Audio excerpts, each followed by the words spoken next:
Welcome back, everybody. This is Nerdrotic, and I'm Gary, and I come to you from nerdrotic.com, and it is still Comic-Con weekend. We just ended the big day, and I was catching up on all the trailers, and yes, there was a teaser. There's two Expanse trailers, and I didn't catch that till right before I started. So there's a 5-minute clip of them landing on Illis or New Terra, depending on what planet you want to call it, depending on which side you are. If you're a Belter, you're going to call it Illis. And if you're an Earther, you're probably going to call it New Terra. And then there was some Orville stuff, big Orville news. And the thing is, with the Orville news, I need your honest opinions on this, all right? How you feel about it, because I know that they want to know. They specifically told me they want to know from you how you feel about them going to Hulu. It will be released weekly. So, but they are interested in your feedback, and more than just it being on Hulu. They want to know how you feel about the show tonally. Like, should it change because it's on Hulu? It's free to do some other things now. I was honest. I said, don't change the tone of your show. Don't do it. Don't start cussing. Don't start dropping F-bombs. That would not be the Orville, which is supposed to be firmly in the aesthetic of the next generation. In my opinion, this is just my opinion. I'm just a guy with a microphone. Nothing better or worse than any normal fan out there. But I want to hear what you guys think, because they are paying attention, by the way. And again, they actually care. They will listen to you and treat you with respect, which is all what we in the Fandom Menace asked for. So I hung out with Jeremy and Mike S. Miller today, walking around the con, and had a brilliant time. A little bit later in the show, Miller's comic that's on Indiegogo, and also his son is doing a game. So I'm going to shout that out as well. I think that's pretty damn cool that his boy's doing a game. I think that's rad. Hung out with Jeremy all day. I am torched. I am completely torched, showing my age, doing lots of walking. Oh, I also have to talk to you about Galaxy's Edge. If you didn't catch this morning's live stream, I have a lot to say about Galaxy's Edge, and not a lot of it's good. And of course, we have the Marvel Phase 4 news. Of course, we have the Star Trek Picard trailer to talk about. And we have to talk about the Jay and Silent Bob trailer, which was fucking brilliant. I loved it. Oh, that was great. I loved it. So yeah, we can start wherever you guys want to start, but I will just start going over the chat, and we're going to be here for a while.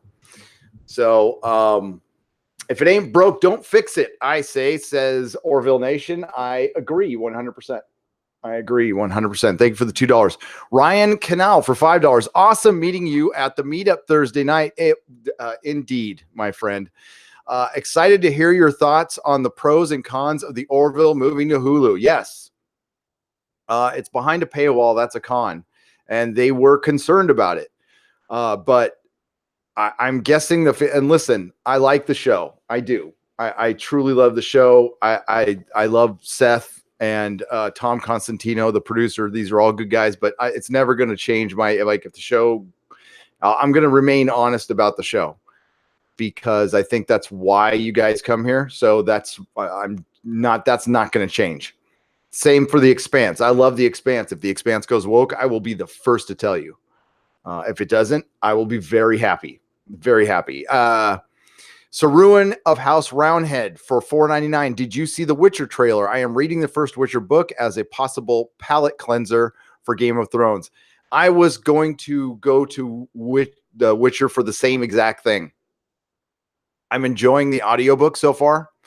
And the trailer, I'll be honest with you about the trailer. It looked okay. It did. It looked, I don't know much about the lore. I will learn it though. Give me a year, and I'll know everything I need to know about The Witcher. Give me 6 months. Give me 6 months. I didn't like Henry Cavill's hair.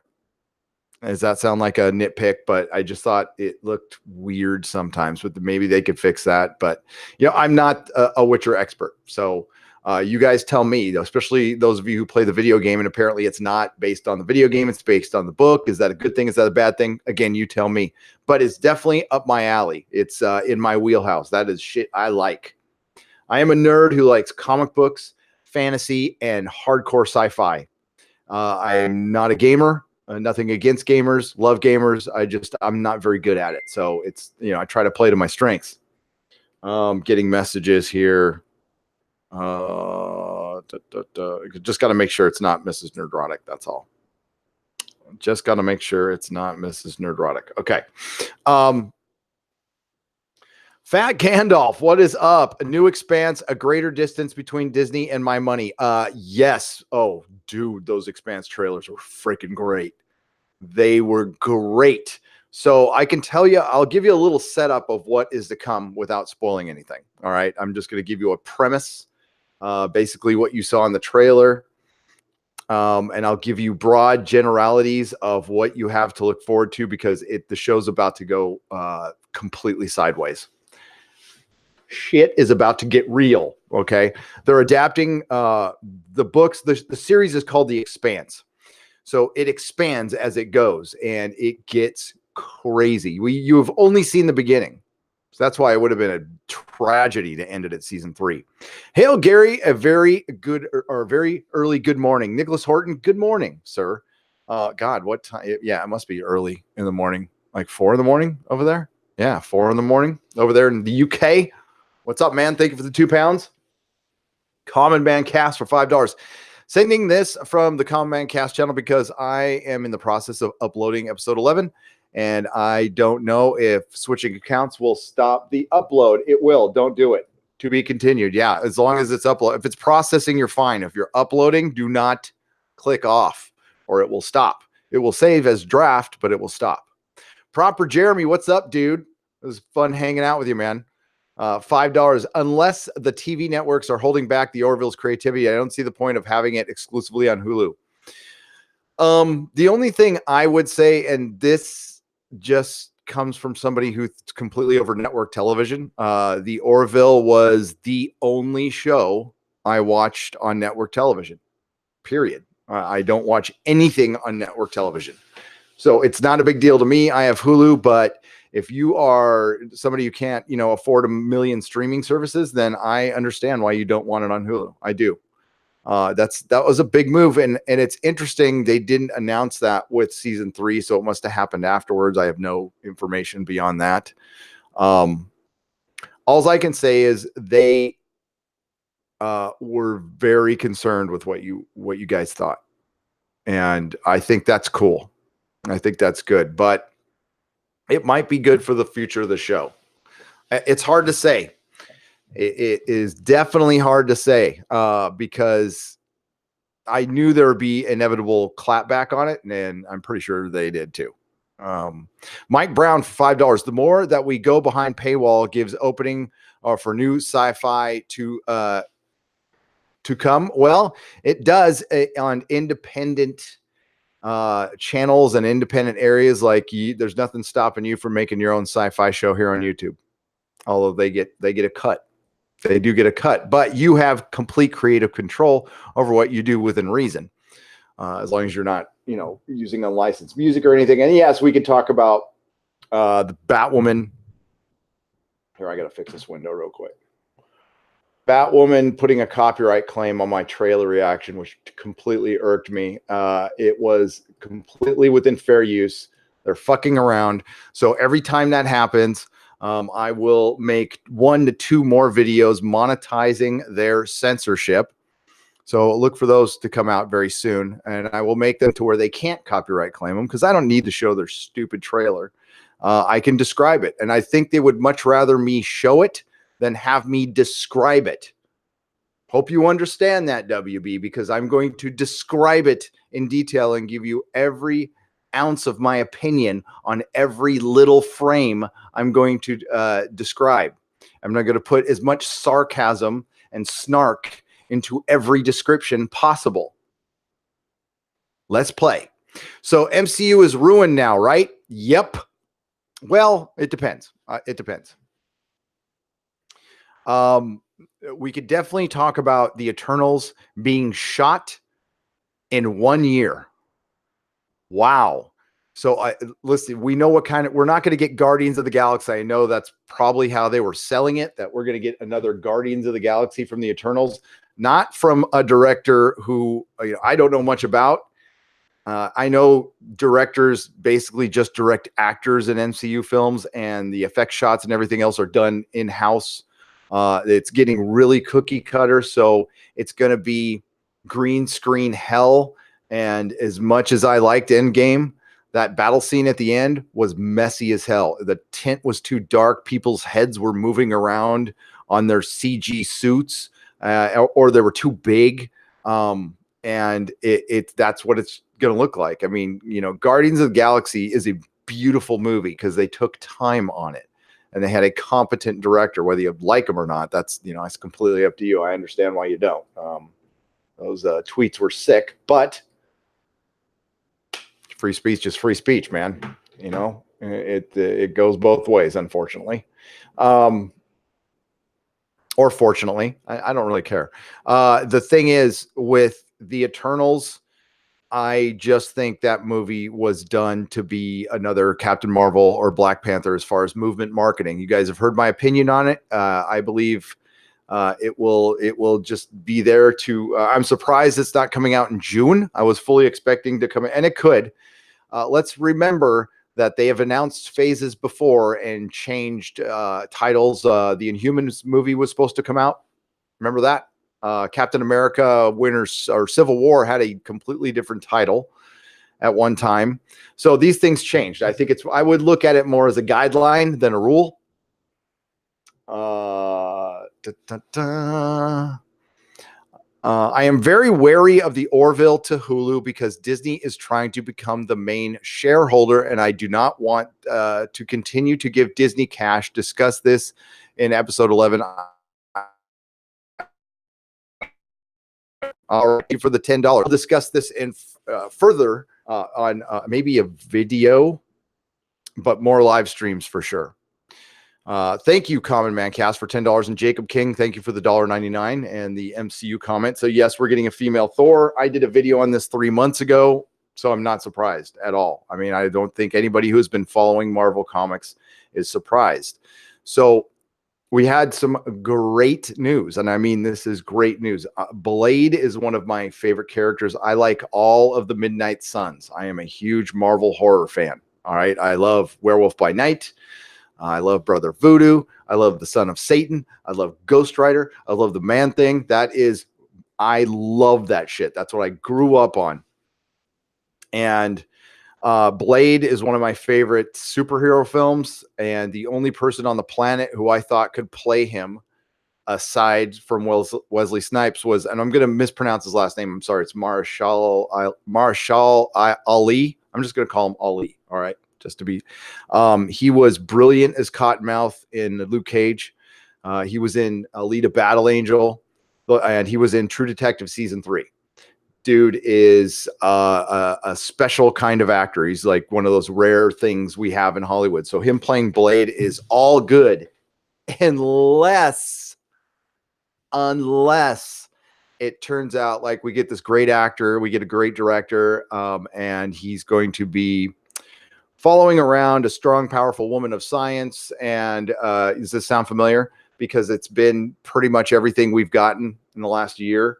So it'll basically be Blade, who is a guest star in his own movie. If that's the case, I'll be pissed. But if it's like we're going to focus on Blade and he's going to be, taking on a lot of vampires, and we can finally start seeing the part of the Marvel universe we have not seen represented very well or at all.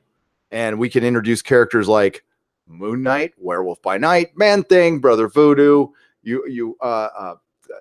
fuck everybody. That would be great.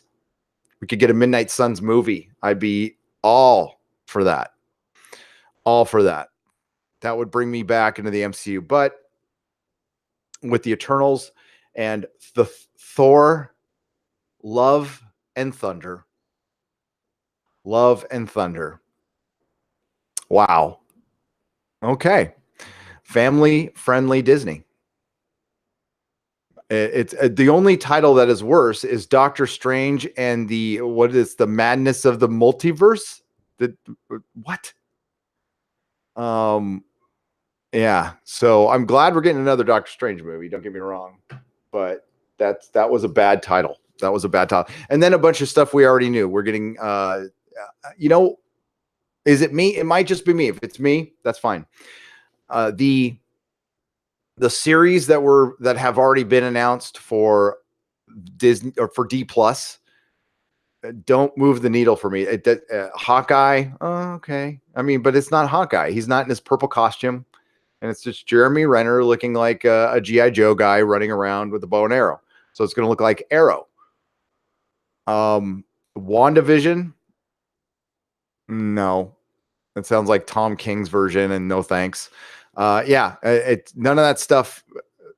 Maybe Loki, Doctor Who, and that's what they're doing. He's going to be traveling through time and stuff like that. Hulu is fine. No F-bombs. Keep tone as it is. Expand the universe and add tons of lore, story, writing, over lens flares. Yes, that's not changing. Okay, the aesthetic is not changing. That I know. Matthew Werney for $5. Now, it's going to be in production for a long time, so it's going to be a while. And we will talk about The Expanse momentarily because I love that show. And it looks like, I mean, I didn't read any articles, so correct me if I'm wrong. Are they releasing it weekly? Because it looks like they announced the first episode on 12/13, which is New Terra. They didn't just say the whole series is dropping. So I took that as they might release it weekly, which would be great for that show. Trooper Bear FN 2525, $5. Golden Compass series will be on HBO with James McAvoy. Thoughts? I'm not greatly excited about it. HBO, I'm very wary of HBO right now. Anything they do will be overly political. So will it be a uber woke Golden Compass? Probably. That's my first initial thought. I could be proved wrong, and that'd be great. I don't know. Did a Watchmen trailer come out? I know they screened the episode.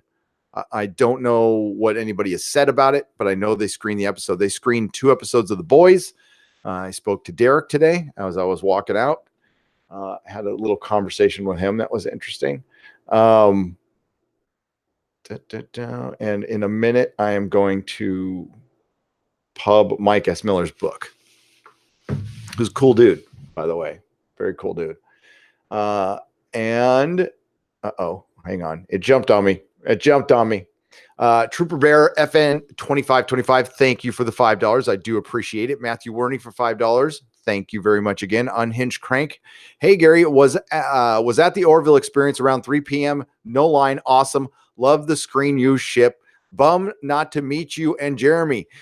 We got there at 5. We got there at 5 o'clock today. Sorry I missed you, man, but we'll be back tomorrow. We'll be going back tomorrow. So if you want to meet us there tomorrow, let me know. I will be going early. I'll probably go for a couple hours in the morning, and then I will be done. I miss my family. But it looks like I'm staying. Well, Mrs. Nerdrotic, if she's watching this, she might hear this for the first time. I'm thinking about staying an extra couple days because Jeremy wants to do a meetup on Tuesday. So if you guys want to go to that, that's going to be at the what's it called again? The Old Sod on Adams Avenue at sometime in the evening this Tuesday. And yeah, I'll probably stay. And then I'm going to sleep for a week, and then I'm going to Star Trek Las Vegas. Now, how do the people at Star Trek Las Vegas feel that they dropped all the Star Trek info at Comic-Con 2 weeks prior, and they paid a lot more for their tickets? A lot more. Alan Moore gave up on comics, and I am mad as hell, says Chris Potts for $2. Correct me if I'm wrong. Didn't he retire from comics like 10 years ago? I'm pretty sure he did. I could have sworn I heard that he did. I believe him this time. And, he needs to go practice his sorcery. I love Alan Moore though. He's a curmudgeon, but I love him. I don't particularly like what he said. It was very typical, on the nose, making fun of middle America. Although I don't think he's been here in decades. So I don't know how he can comment on some place he hasn't been. And there's certainly, yeah, I'll just leave it there. Great coverage by you and Jeremy at San Diego Comic-Con. Much appreciated, says Orville Nation. Thank you very much. Thank you. I didn't put up much today. Mrs. Neurotic got on my ass for not giving her enough pictures. But I was networking today. Today was, I got lots of business cards. So, whatever I do in the future, I mean, nothing is set in stone. I have no sponsors. Nobody really offers me sponsorships, which is fine. Because if I ever take one, it's only going to be under the rule that I'm going to say what I want. Nobody tells me what to say. And there will be there'll be some cheddar up front. There is no, well, if you get a certain amount of click throughs, we'll give you a percentage. No, thanks. Hi, Gary. Is the Orville going to be available to buy on Google Movies, iTunes next day or two? I buy it there. I don't have cable or Hulu. Yes, that stuff's going to remain. I don't think that would change at all. They still want to make it available everywhere. Now, as far as Inked Hulk for $5, by the way, thank you. In the future, I don't know. I think in the future, the end game for all the streaming services is our streaming service will be the only place you can find our thing. I think that's what ultimately all the streaming services want. No physical media. Well, you could buy it. I don't think they have a problem with you buying it on iTunes because they're just getting straight money that way. But anything else, no. Difficult for a streaming service that requires service to broadcast internationally. That just means you're behind the 8 ball already. Sorry, I'm streaming, so I will be turning off my phone now. Hang on. No distractions during the live streams. You have all my attention. Unhinged Crank, $2. Endgame was a narrative mess. Absolutely. As time goes by, I don't know, and I don't understand the 5-year jump. I don't think they needed to put that in there. I think I would have left that out because that creates a ton of problems narratively for the MCU going forward, that they're just going to go, like everybody in the high school blipped at the same time. Okay. Cute. What? Mary Highland for $5. The idea of putting the Orville behind a paywall, I think, is a bad idea. This is going to reduce exposure for the show. Yeah, it is. Right now, they kill Star Trek Discovery in viewers. Destroy it. Obliterate it. Here's my guess, and I'm going to guess high. I think for this one moment, I'll be nice to Star Trek Discovery, and I'll estimate very high on the amount of people who actually watch that show. I have no inside dope on this one. It's just a guess based on what I see interest-wise, based on YouTube algorithms, which I do get to see. I do get to see how those things work. And based on how many people talk about Star Trek Discovery compared to other shows where I know what the ratings are, 300,000 tops. That's how many people watch an episode over a large period of time, is 300,000. That's just my guess. I think they rarely hit 1 million, if at all. If you just base it on YouTube analytics. So if you have 100,000 subscribers, if you're lucky, 15% of your subscribership will tune into every single video, and the rest of the percentage is people who don't subscribe to you. So they're locked into only subscribers. So people aren't just going to accidentally pass by the Star Trek show. They have a lot of other shows. That's not even their most watched show on CBS All Access. That's what I've heard anyway. I heard The Good Fight gets a lot more people watching. Now, Picard's going to be a different story. Picard is going to bring in a lot of people. And we'll talk about that trailer in a second. Love and Thunder is a Vivid film, right? Porn. Yes, Unhinged Crank. I'm pretty sure it's the name of multiple porns. It's probably got multiple sequels. And it's, could be better film. I don't know. So if they follow the comics, then it's going to be another case of the male character will be a guest star in his own show. And Thor is Thor is a mantle to be passed down, and well, there you go. I would much rather see Beta Ray Bill, but that's me. John Kokoza for $5 rocked the t-shirt all day. We'll have a highlight video of the best costumes on the street soon. Cool, John. Thank you very much. That's brilliant. I passed out some swag at the meetup, and I will do that again on Tuesday. I have a box full of shirts. I do. I still have some left. Thanks to Mrs. Nerdrotic for that one. Proper Jeremy, you're next. I'm going to get to you in a second. I just want to make sure I didn't miss anything, and I'm going to get to the chat now. Un momento, por favor. So Jeremy and I had dinner. Guess where we ate? Freaking In-N-Out. I never had In-N-Out twice in one day. So I don't know what that's going to do to my sism.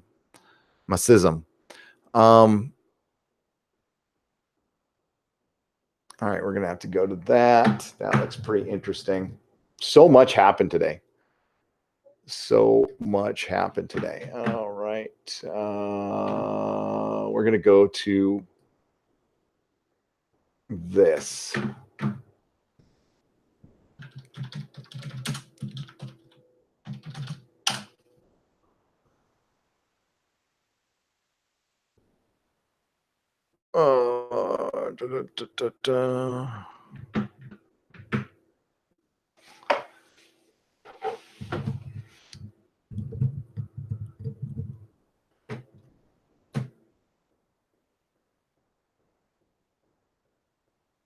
I want to just make sure I'm going to the right thing here. I don't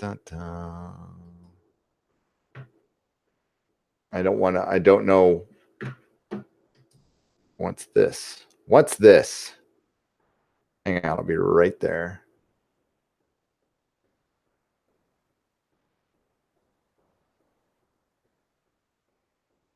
Oh, that's cool.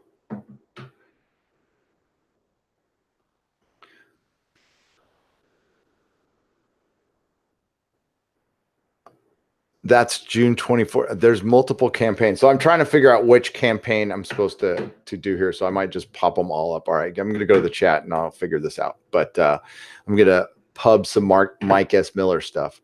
I just need to know what stuff I need to pub. That's pretty cool. Okay. Let's go.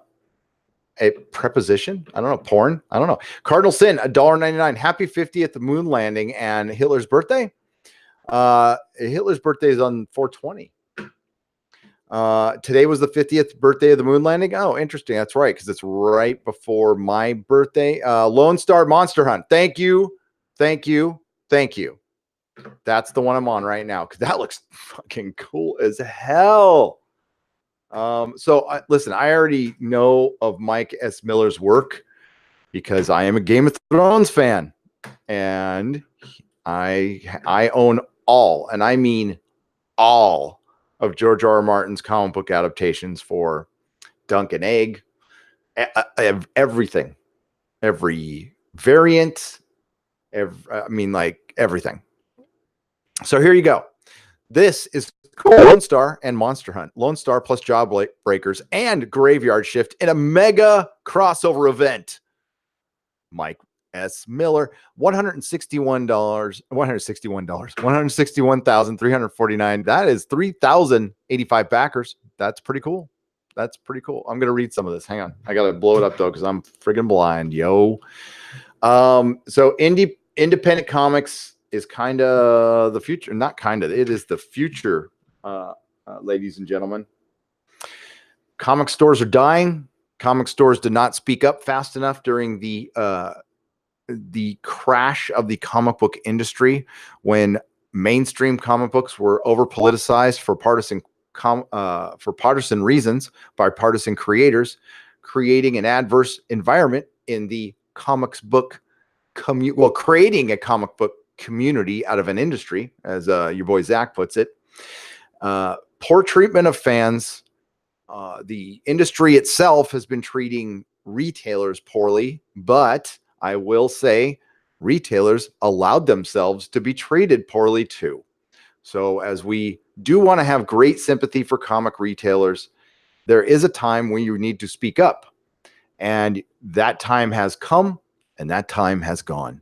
It is now far too late to make any kind of demands because your industry is falling apart. You can just demand that it please stay alive. At this point, I don't know if it's going to, as far as comic book retailing, but just from the brief conversations we had around the floor and I've had in and out other places, it seems that comic books are selling just fine everywhere else except for comic stores. Why is that? Well, comic stores, when you're a comic shop owner, it is completely up to, I'll use I statements. When I was a comic shop owner, it was up to me to bring people in. It wasn't up to Marvel. It wasn't up to Diamond. It wasn't up to DC. They simply gave me product to sell. It's up to me to get the asses and feet into my store. And that is constant work. It's 7 days a week, 14 to 16 hours a day. It never stops. And some people just weren't into doing that, and that's fine. But you also needed to band together at some point and get rid of returnability and do a lot of things that it is too late to do that could have been done. Although a lot of there wasn't the desire. It could have been done. I heard a lot of it can't be done, but it was just, you don't want to do it. There's a big difference. Okay.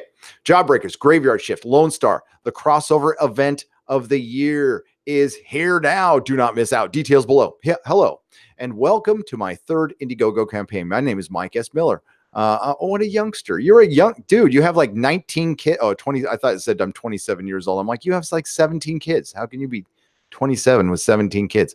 I'm a 27-year veteran of the comic book industry, best known for my artwork in the New York Times bestselling and #1 digital comic book in the world, Injustice: Gods Among Us. A little bit of applause for that one. And Injustice 2 for DC Comics.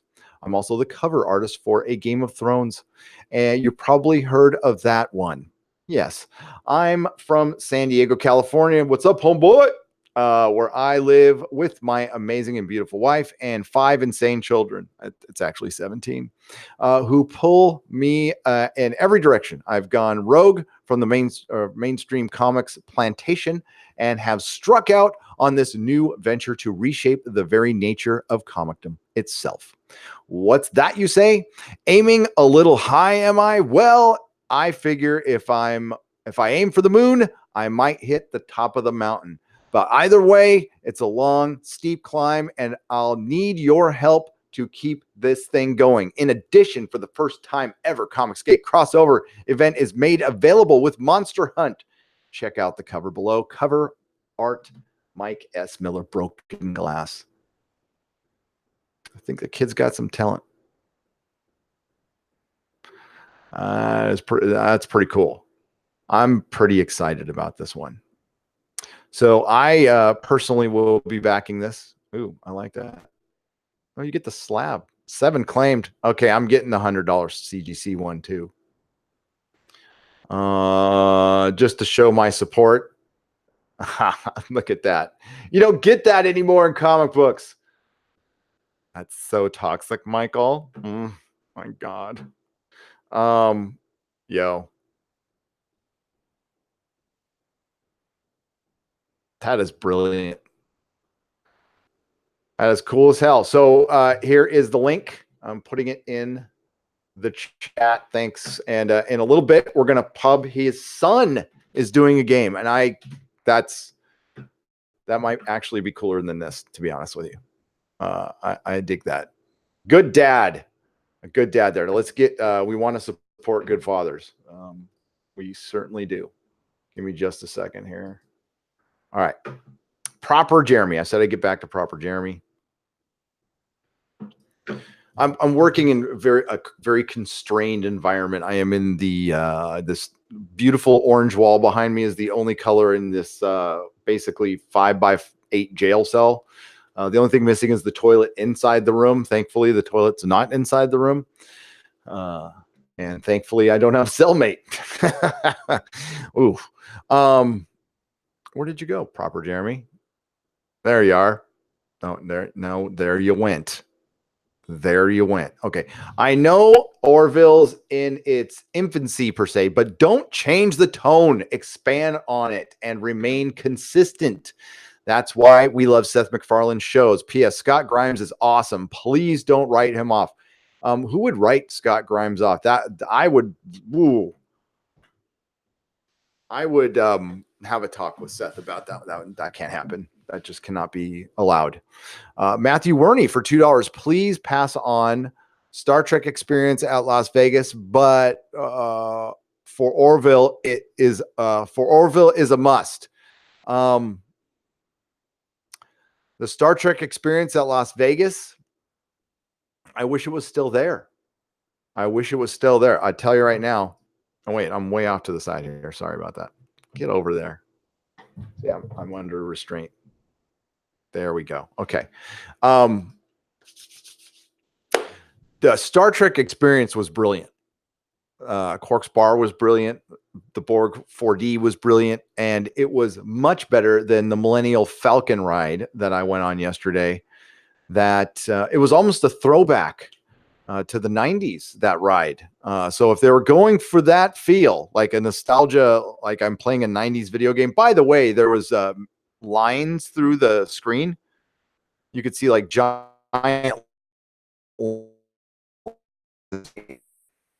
Yeah. And Jeremy is a terrible pilot. Marvel could go with a gay blade.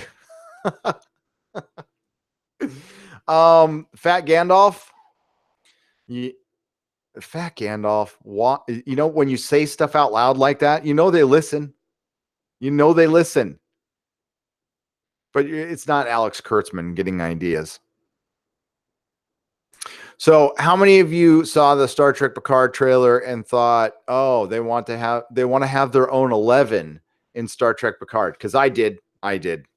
North American Ham Rammer, $5. A confession at work today. Someone didn't rotate the garbage. With great frustration, I swapped them and said, well, thank you very much, body snatchers. There you go.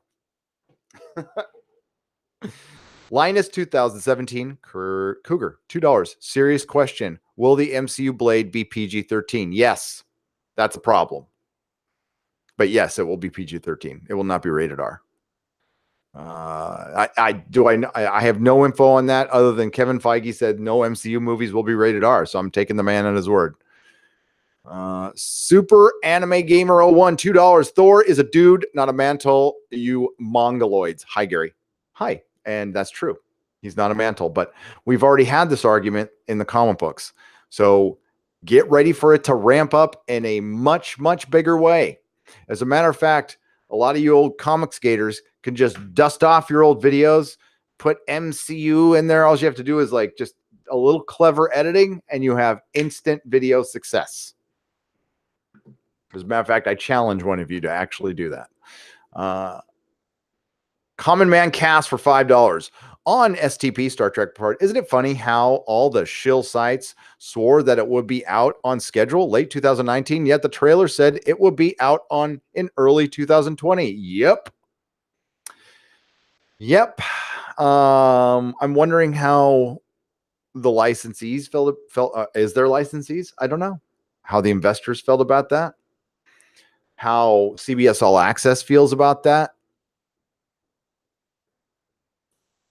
meaning because, well, you know, that actually works because Star Trek Discovery is supposed to start filming next month. And if it goes as planned, about 4 or 5 episodes in, they'll fire a showrunner.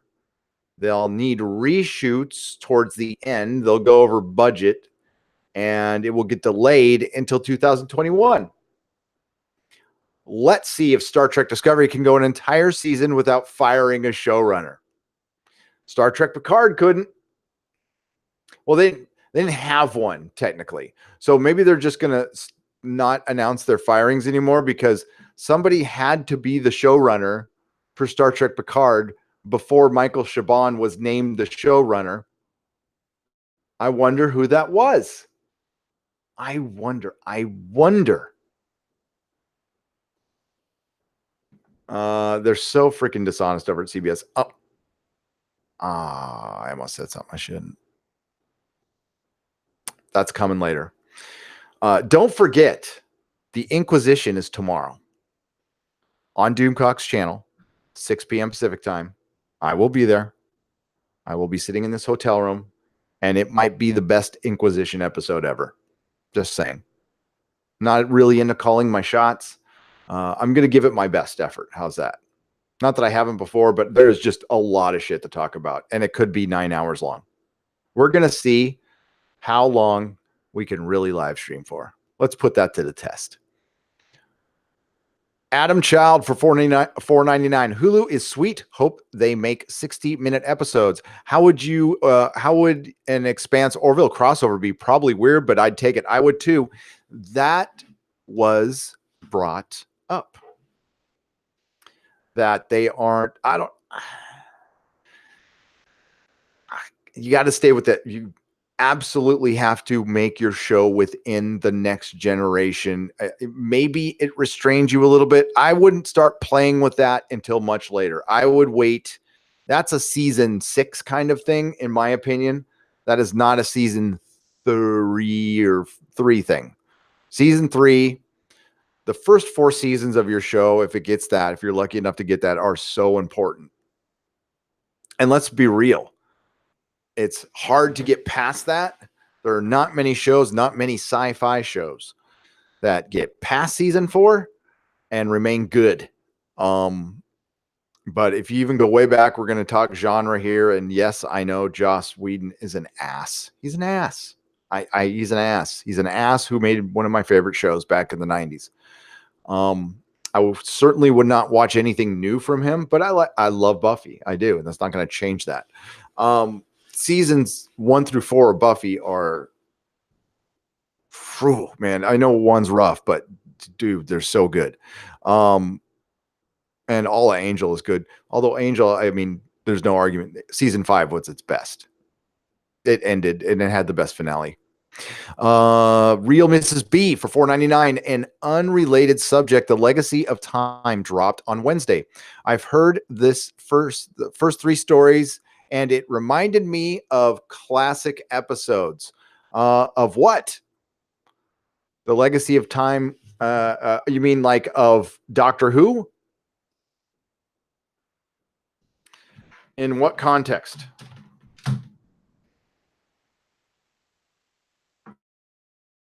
So it's Big Finish. Doctor Who reviewed the Legacy and Big Finish story to listen to. The Legacy of Time is the Big Finish story to listen to this year. Oh, yeah. Okay, so the reviews just dropped. Okay. I'll get it. I have a subscription to Big Finish. So thank you, Real Mrs. B. I won't miss that. That maybe if it's out, I will. Well, I'm listening to Cibola Burn, right? Or I gotta say it like Jefferson Mays. I'm listening to Cibola Burn. Cibola. I can't say it like that. Fucking Cibola. Cibola Burn by James S.A. Corey. That's what I'm listening to. I'm getting ready for the Expanse season 4, even though it's not until frackin' December. Whew, that's a long wait. That is a long wait, but it looked good. It looked, and that, I don't know if you guys have seen it yet, but there's a 5-minute clip. And if you want the context to that, it is Naomi walking on a planet for her very first time. Now, that is not in the book.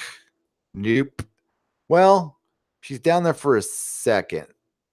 Right? Didn't that just she drop them off, or I can't? No, she stays up. No, that's not in the book. But I thought it was an interesting thing to put in. But for the book people, I don't know. It depends on how they start the episode, because they need to start the episode like they started the book, or it won't make a whole lot of sense. But everything else looks pretty good. I was kind of hoping I would see a mimic lizard, but I didn't see a mimic lizard. But maybe we'll get one later. But if it wasn't on Amazon, I mean, if it was on Sify, we wouldn't have gotten a mimic lizard. A mimic lizard looks like a frog, and it mimics everything you say perfectly. Well, grunts and stuff. Not so scruffy nerf herder for Australian $14.99. Great to join you, Gary. The snap on AEG.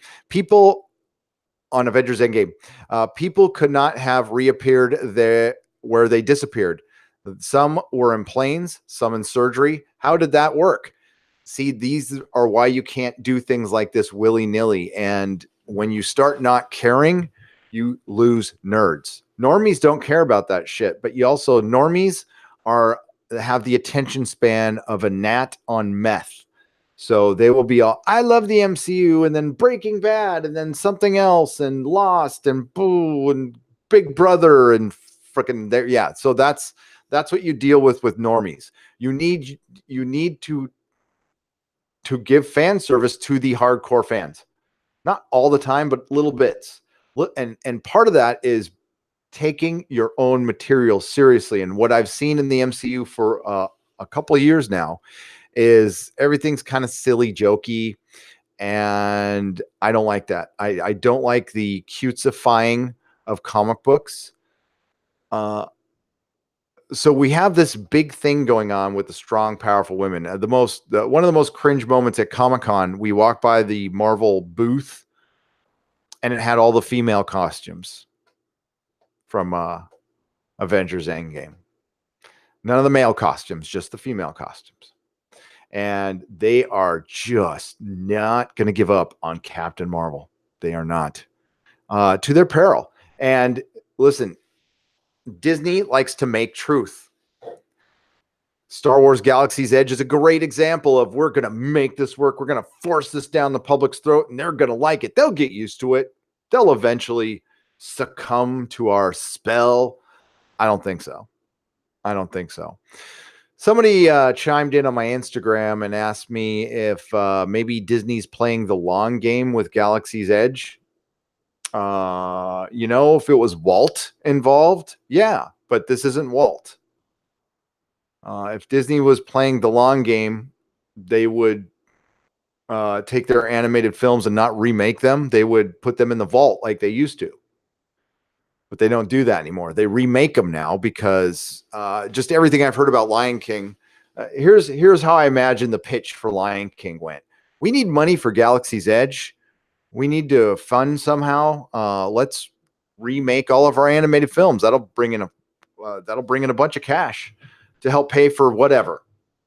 That was the pitch. Hear anything creative in that? Stargate 404 for $10. I'm worried that a 2-year gap will kill the fan base of the Orville. Also, did you ride Hyperspace Mountain, Star Wars Space Mountain, while you were there at Disneyland? No, I hate I hate the name, but I would have ridden it. We just didn't have time. We didn't ride Indiana Jones either. I didn't catch that. There's a 2-year gap. If there's a 2-year gap, that's tough. That's tough. It's been insane. So I went to the Orville experience. I actually got a selfie with a Mocklin earlier. And I turned off my phone. 2 years is not good. That's not good at all. I would advise against that. I would advise strongly against that. A year and 4 months, I think, is your max. You can do that. Man. If you're going to do that, then you need to do a Christmas special or something. I didn't ride Hyperspace. No, I didn't. Stargate 404. Thank you for the $10. but I did eat the food at Galaxy's Edge. It was okay. It was all right. Orville Nation, $5. Worries me to still see Kurtzman sitting next to Picard on the panel. Oh yeah. So the what my insider told me is he's going to be rolled out. I mean, it's still his he's the CEO of Secret Hideout who was running this thing, but the term fired was a bit strong as far as being fired from his job. It was basically creatively he's not entirely involved, and again, that's the rumor, and he's sticking by it. What's going on? I don't even care. I don't care. I spoke to somebody. I gotta wait. I gotta wait till Wednesday on that one. Let's just say I've talked to a lot of people. A lot of people came up to me and Jeremy. I get emails, and there's a lot of people in Hollywood who work creatively. I got a friend of mine who works creatively in Hollywood, who, I mean, tells me that people like what we say. There's a lot of people in Hollywood who agree with us and can't say anything because they'll get blackballed. They'll get fired. Or they will not be asked back. And that's, well, wouldn't you call that a hostile work environment? I would. Cardinal Sin for $1.99.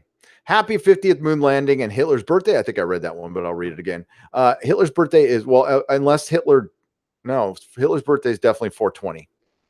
420. Proper Jeremy, $2. Orville Nation, I didn't say that. Okay. Cardinal Sin, $1.99. Gary, did you meet up with Robert Meyer Burnett? No, he did not get back to my Twitter DM.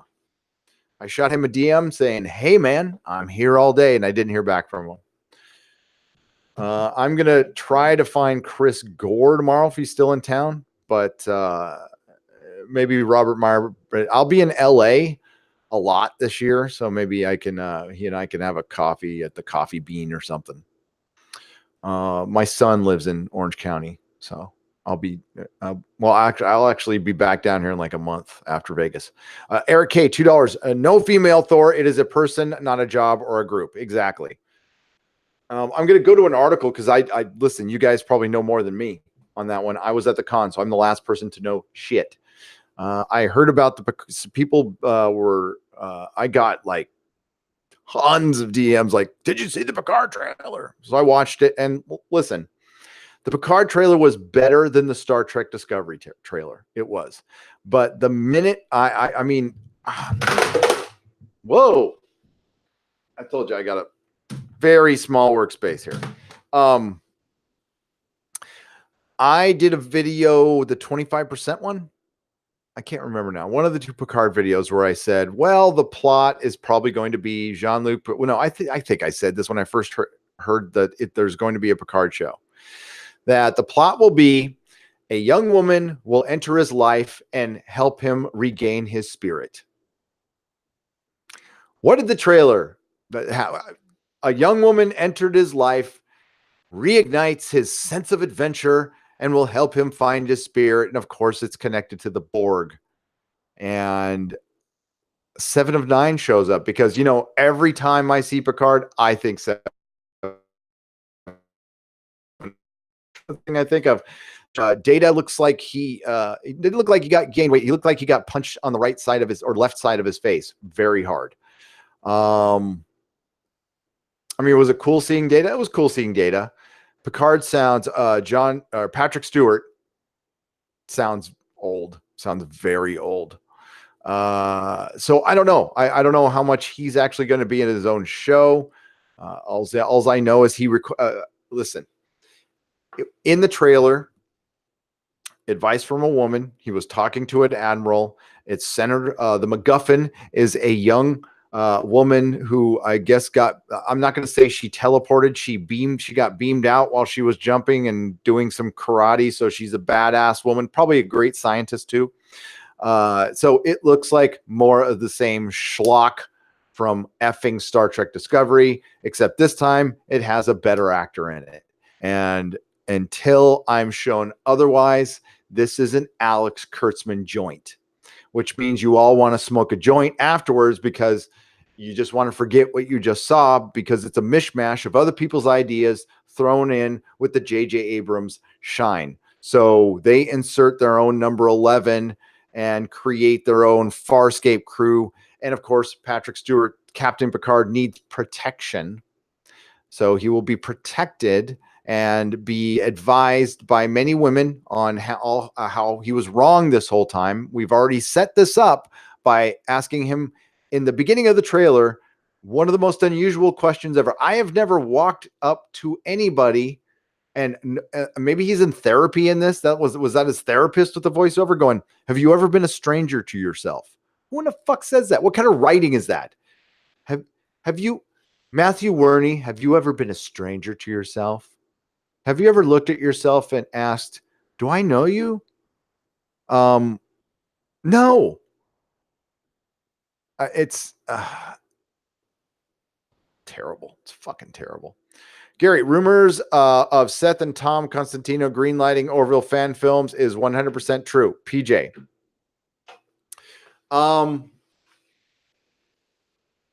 I would imagine it's okay. I don't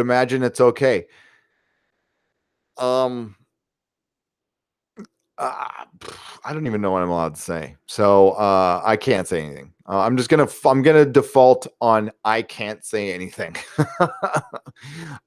This is just my opinion.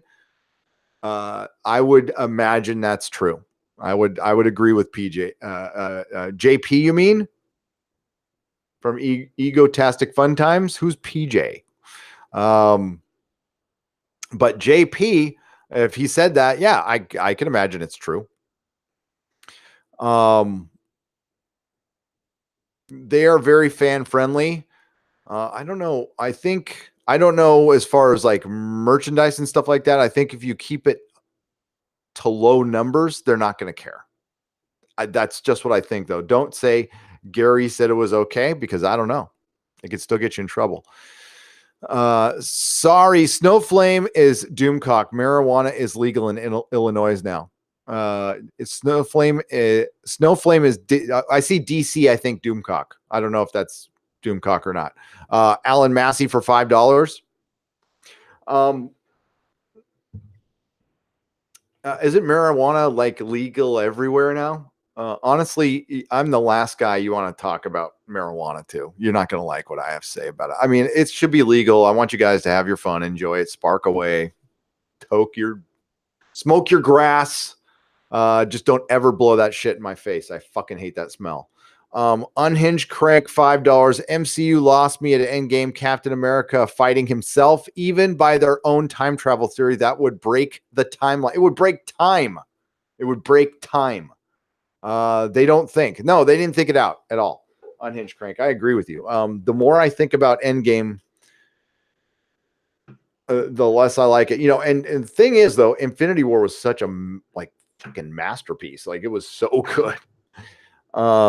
Stargate 404 heard late December 2020 for the Orville's return. Yeah, that's a long wait. That's a long wait. I can't say I'm down with that. I don't know what's behind it, though. There might be some politicking or something behind that. Let's get to some articles here. And no, first I'm gonna go and we're gonna real quick and Masters of Mayhem. It's a Kickstarter. Okay. Because I promised him I'd do this. And of course I want to, because this is Mike S. Miller's kid.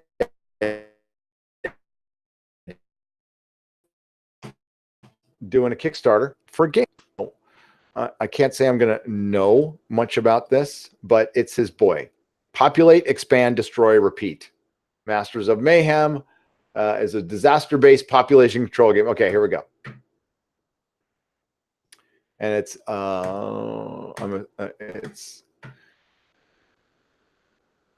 Elijah Miller. Has anybody backed this man? Oh, here we go. 40 backers, 3,000. Good. Okay, because I'll back this. I'll back this too. He's 18 years old.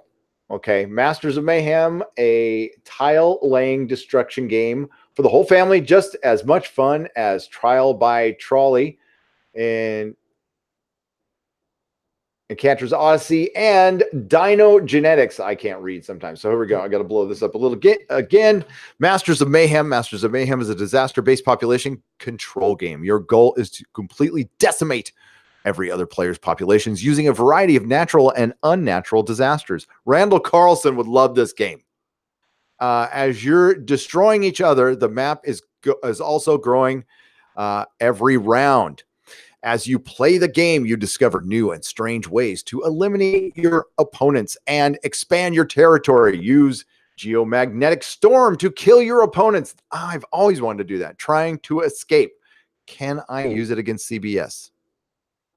Crack the map in half with a massive earthquake. Oh, your kid's got to be. Boy, I was about to spoil a big. Never mind. Never mind. Or yeah. Or if it comes to it, just nuke everyone. That was what they did in Return of the Living Dead, and I thought that was great. I've been working on this game for about a year now, and it's finally time to get it produced.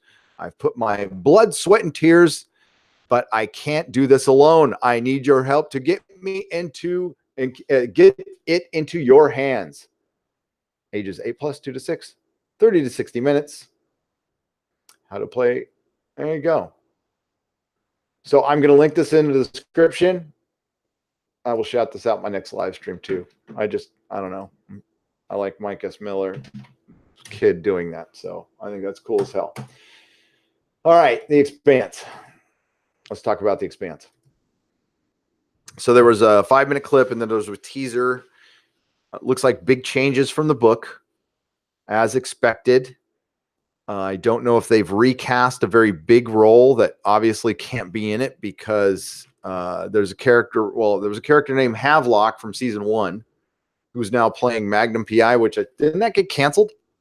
I don't think he came back and shot this. So maybe they recast the character. He was supposed to return.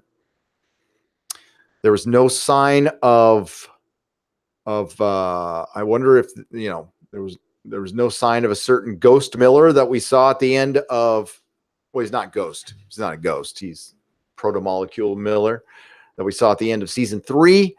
But the trailer looked amazing. It looks like they spent a bunch more money. The sets, the ships, everything looked brilliant. It was a much better trailer than Picard. Both of them. And yeah, but I have to say the best trailer I saw was Jay and Silent Bob reboot.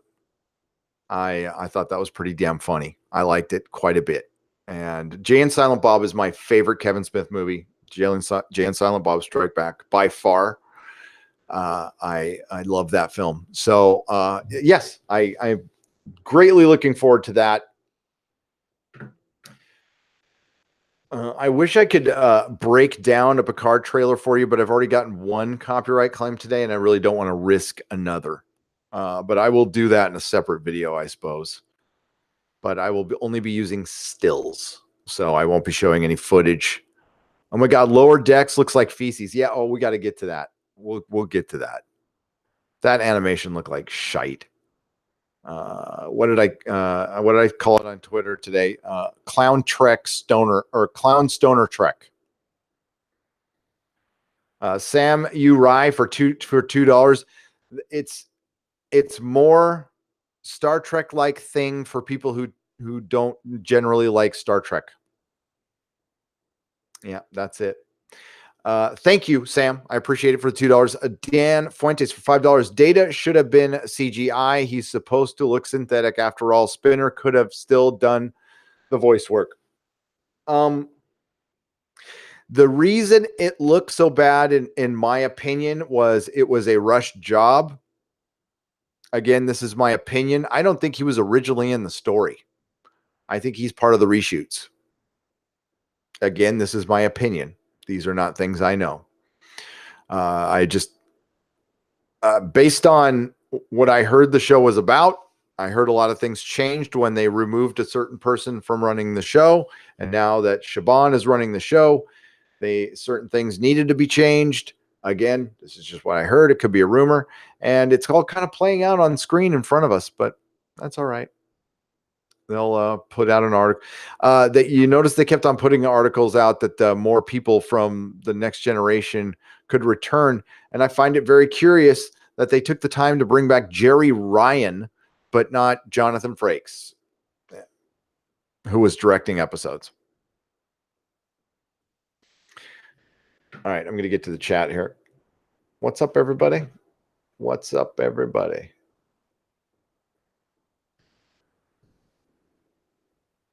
Un momento.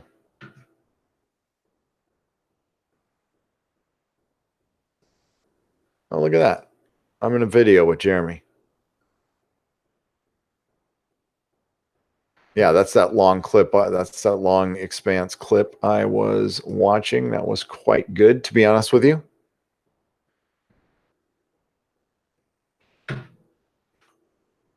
Sorry for the silence, folks. Back to the chat. Star Trek Vanguard is an awesome series. That is, I've seen that. Yeah. I met somebody from Star Trek Continues today at the Orville thing. I got it here. Or not, yeah, Star Trek Continues. I will show you who I met. I think she does a just met her. I don't know everybody who does a podcast, so forgive me on that one. Okay. And I'll recognize her when I see her. Star Trek Continues is good.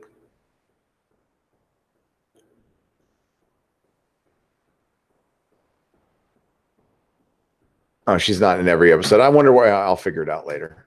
But yeah, I met somebody that was in Star Trek Continues. She was very enthusiastic. Did I post the Hangout link accidentally? Oh, they can't come on anyway. I won't let anybody come on. Christy, you can't you? Hang on. You don't have to send me did I post the Hangout link? I meant to put in his thing. There we go. There. You guys don't want to jump on in anyway. Let's try again. There we go. Lone Star, Lone Star, Lone Star.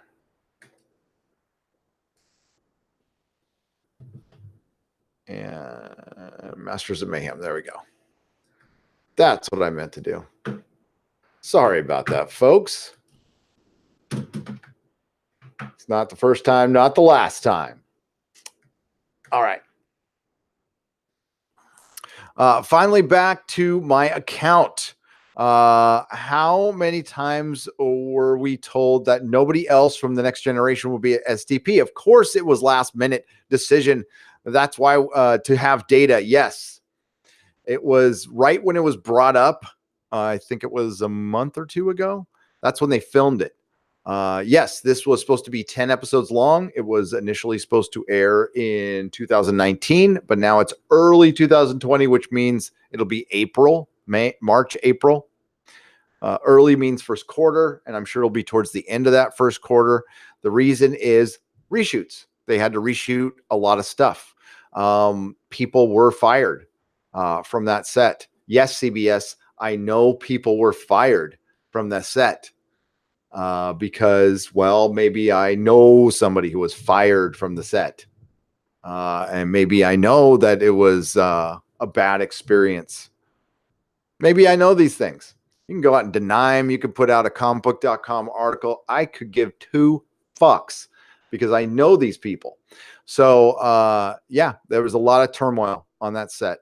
A lot of fucking turmoil on that set. And maybe it turns out good. Maybe they got rid of the people who were running before, and maybe the new people who came in are good. We'll find out. But I know that people left that show and couldn't be happier. Could not be happier. Finally, back to my account. How many times? Yeah. Yes, Cracklin, I actually meant to put the Hangout link in my chat. I did that on purpose. For $1.99. Yes.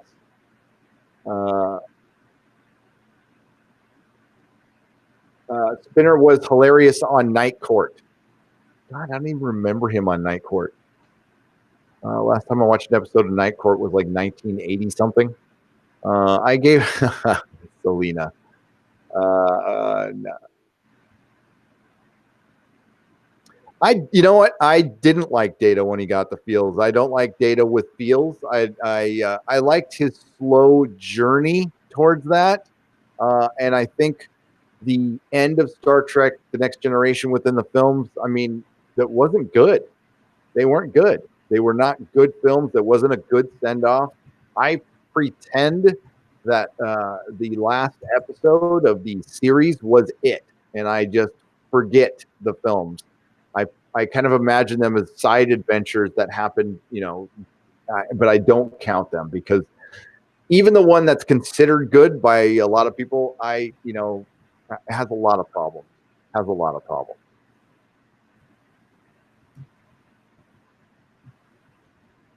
Spinner. The TNG films were terrible, and it sucks because they deserved a lot better. But Paramount, has not been great to Star Trek either. They kind of got it at first, but then they lost their way at the end. Yeah, First Contact people like. I liked it when it came out, but I don't go back and watch them. But I'll watch. I watch Undiscovered Country all the time. I love that movie a lot. Must have been your life's ambition.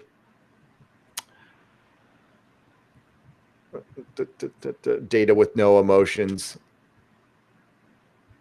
I like it. I don't know. I like the series Data. That's what I like.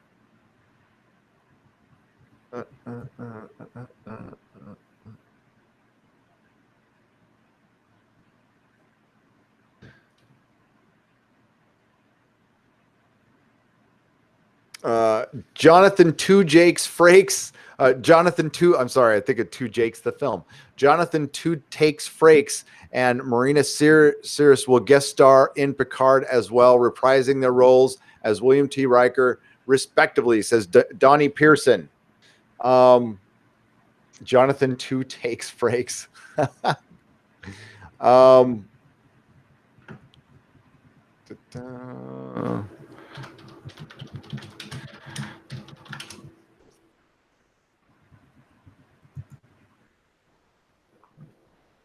Ah, 7 hours ago. Nice. And why are we finding this out now? Patrick Stewart, Jean-Luc Picard is on the verge of a major return, and much wow, isn't this a complete change? The typical CBS production will not put digital cast. Oh, and we're not going to put Spock in any of Star Trek Discovery. Oh, now we're going to center the series around him. Sorry, just kidding. Wow. So this must have been rushed in at the end. Patrick Stewart's Jean-Luc Picard. Okay. Yes, we're surely heard Picard will soon feature in a new Star Trek show coming to us from CBS franchise, Alex Kurtzman, with the premise set to be standalone drama that'll focus on Picard's next steps as Starfleet now that the Next Generation is no longer with us. But that's just it. With the aforementioned show still missed by millions around the globe, fans have been wondering if the likes of LeVar Burton and Gates McFadden will reunite with Patrick Stewart, blah, blah, blah. Don't really care. I just want to get to the point here. Early today, it was announced that Brent Spinner will be back. But let's go ahead. Oh, my God. Okay. Some may not have heard that Jonathan Frakes and Marina Sirtis are set to return as well. They didn't feature in the new trailer of the show, but rest assured, they'll both be back, reprise their roles, meaning it's likely that we'll eventually see the remainder of the crew as well. Oh, I don't want to allow that.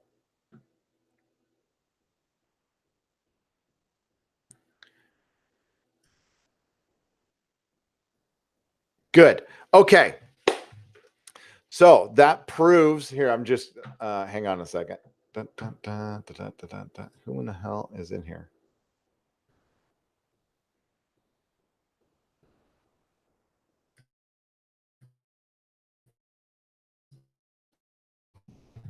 Hang on a second. Trying to look up the old article here. Oh my God. You ever, the Star Trek Discovery Season 2 poster looks so much like the Endgame poster, by the way. It just popped up in front of me.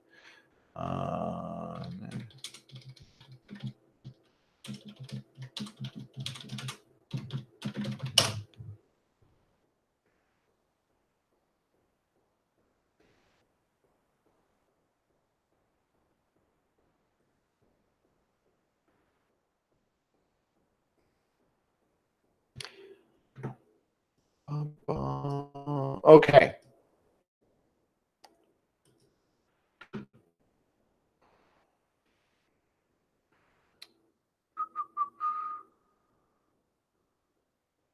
want you to notice the date on that. See there up the top to the left? That's April 29th, 2019. So this was shortly before, I believe, they started filming. They were supposed to film mid-April. They didn't film mid-April, and they started filming late. Then the poor testing came in. This, I believe my inside source told me this. I can't remember the time frame, but it was maybe a month ago now, maybe a little over. It was after Italy, before Contact in the Desert. So a little over a month ago. This insider tells me that just it tested like crap. So a month later, Michael Chabon gets named showrunner, and all of a sudden, the Next Generation crew is back in the episode. Oh, so this is a typical CBS production. I'm sure it'll be fine, everybody. I'm sure it's just gonna be great. It's just gonna be great. You know what we're gonna do? We're gonna sit back until early 2020 because we were supposed to get 10 episodes in 2019 or 2019, and we didn't get it. So we're gonna have to wait till 2020 to find out how great this show is, and maybe it'll test better because obviously it tested so bad that they needed to get a new showrunner and bring in the rest of the get Gates McFadden, get LeVar Burton. Let's do it. Let's get them all in here. They're going to fucking need them. I'm hoping that we hear the news that somebody else gets fired soon. I'm pretty sure we'll get that. Picard, a perfect chance to kill Wesley Crusher. You know what? To kill Wesley Crusher, you want to go a long way with making things right with the world. Killing Will Wheaton's character in a slow, horrible, like death by acid, like slow moving acid. Takes days to get him. Picard is someone's monkey paw wish. We get more adventures from the Next Generation crew, but it's all horribly wrong. Well, thank you, Cracklin, for the $1.99. Elliot Nelson for $5. Thank you very much. Yes. Orville Nation, what was your opinion of Enterprise? I thought it was okay. It got better as it went on, and then had that really bad last episode. But I did think it improved. But I don't like prequels. I don't like things that don't move stories forward. I don't need blanks filled in, and it was a lot better than Star Trek Discovery, like a lot better. But it was still kind of bland. I don't know. But it did get better. It did.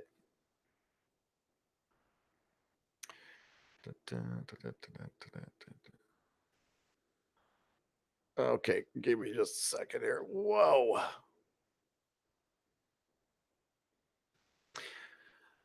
If it ain't at Nerdrotic, if it ain't woke, don't fix it. Yeah, ever. Not a bot for $2. Never ever. Unless the TV networks are. I read that one. I'm doing my scan here.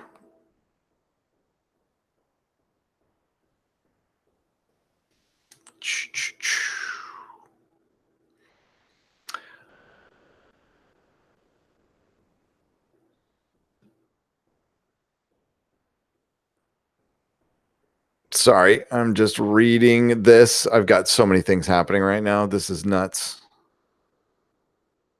The best suggestion I can make is, unless it's concerning the show, try not to DM me for live streams. It just distracts me. It just greatly distracts me. We can always discuss it afterwards. Hulu is sweet. Hope they make 60-minute episodes. Okay, I got that one. Real Mrs. B. Thank you very much.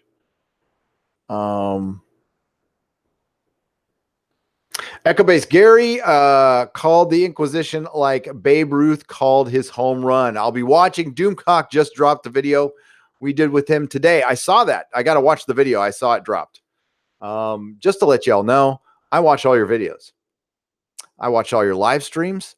I watch all your videos. I watch pretty much everybody in the Fandom Menace. If I miss somebody, you got to let me know, but I'm subscribed to everybody.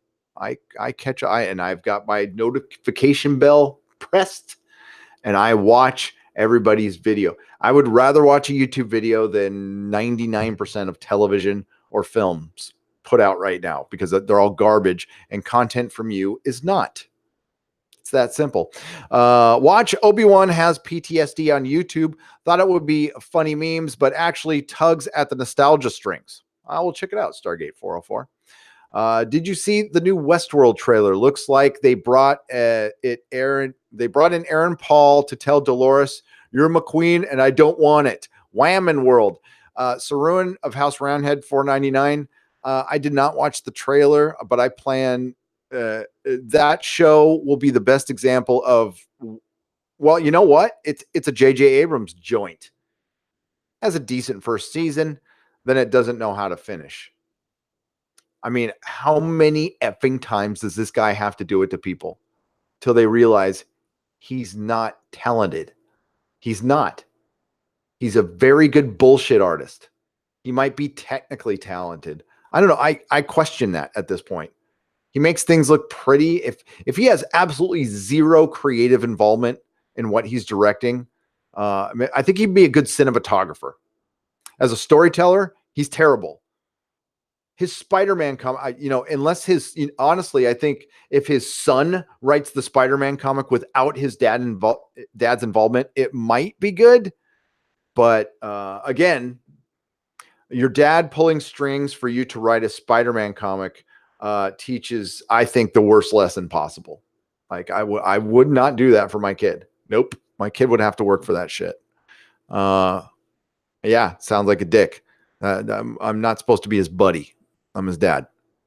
So, and Unhinged Craig, you did ask how I feel about the Picard trailer.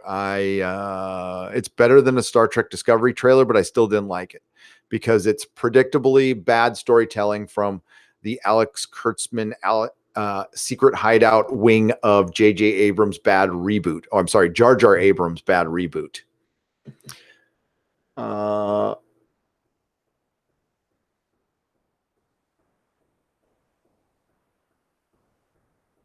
Matthew Werney for $5. What I meant earlier is that Orville needs something like Star Trek: The Experience that was in Vegas, rides, costumes, etc.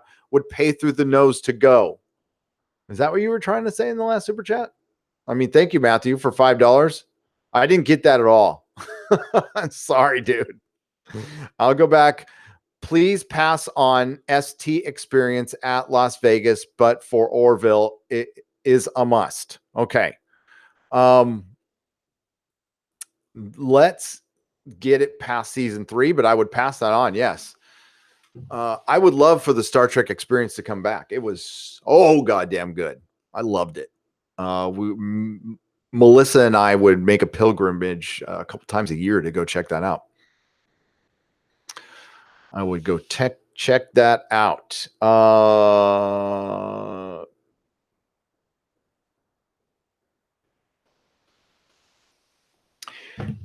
Data should been CGI. I read that. Did you? Okay. Yes. Let's get Mark C. Can you imagine Natalie Portman as Thor? Stormbreaker is as tall as she is. No, I can't, Mark C. I am waiting for the inevitable "you go slay queen," the typical response is from this horrible decision that goes along with every horrible decision, and it's destroying fandom. And there is a reason that the inside of Comic-Con, while busy at times, it's not as busy as it has been 3 years ago, 4 years ago, 5 years ago. Outside is nuts. Outside is bonkers. But that's, that's free. That stuff is free. The inside of con is static, boring. Unless, honestly, I had a good time because I was with Jeremy and Mike, and we were just kind of walking around talking shit for about 2-3 hours. And that's, because that's what guys do. But apparently, that's terrible. We were being terribly toxic. We saw Billy Tucci, though. That was fun. He's fucking great, that guy.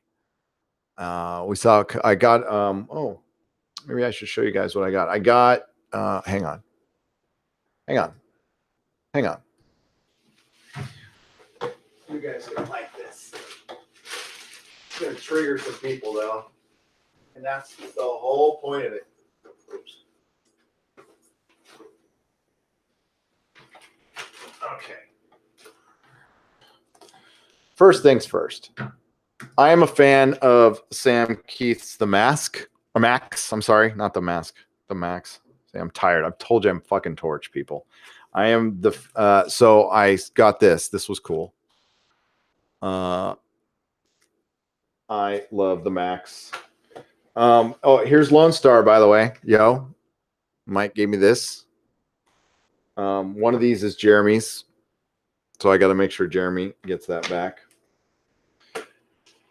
But I'd say my greatest purchase today, I spent $40.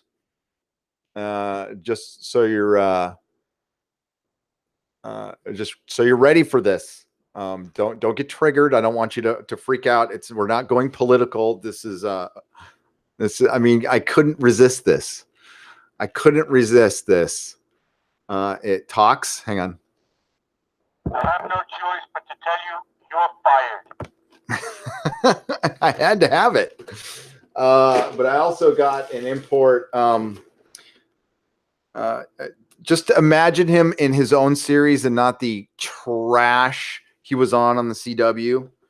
But I got a Constantine. They don't have very many 1/6 scale Constantine, so this one looks. It's what's he called? Paranormal Detective. I got that. And hang on. Got a Crow. I'm a big fan of the Crow. These are things I just haven't got. And I got my Arnold kit. So I'm going to make my 1/6 scale Arnold. Those are my purchases this week. It's actually awfully light for me. Constantine was great. CW fracked it, Nina. Like fracked it right up its A. I'm just going to keep it that way. Constantine, the first series, wasn't great. It was a good start. The problem is the woman, I'm forgetting her name now, who was in the very first episode was a better actress than the one they replaced her with, who was hotter. I mean, she was hotter, but she wasn't as good of an actress. And I still think it was pretty good. It was going the right places, but it was on network TV. It never was going to last. That should have never been on effing CW either. The CW is trash. It's garbage. All that stuff is it's SJW. It's everything bad with it's pop vinyls of television. Okay, it's terrible.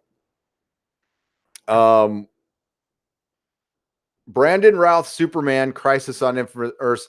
I like Brandon Routh's Superman in the terrible Superman Returns film, which had a decent action scene when he flew down and landed the plane. I like that, but he didn't say anything in his film, and he was a creepy dad, and he bailed on his son for 5 years to go see a planet that he knew was blowed up. Why in the hell did he go over there and leave his kid for 5 years? I mean, it was just dumb. It was a dumb plot. but Brandon Routh would have been a good Superman. I agree. I like him as an actor, but I can't watch. So I'll watch Crisis on Infinite Earths with the volume off. That's the only way I'll be able to watch that. If I hear any of the dialogue written by those hacks who write those shows, I will stop watching. So to watch him, and chances are he could be the Superman Returns Superman. I'm sure. Is that what they said? He's going to be the Superman Returns Superman, or is he going to be another Superman? Let me see. Hang on. Let me find out. Again, you guys know more than me because I was at the con, so I have no idea.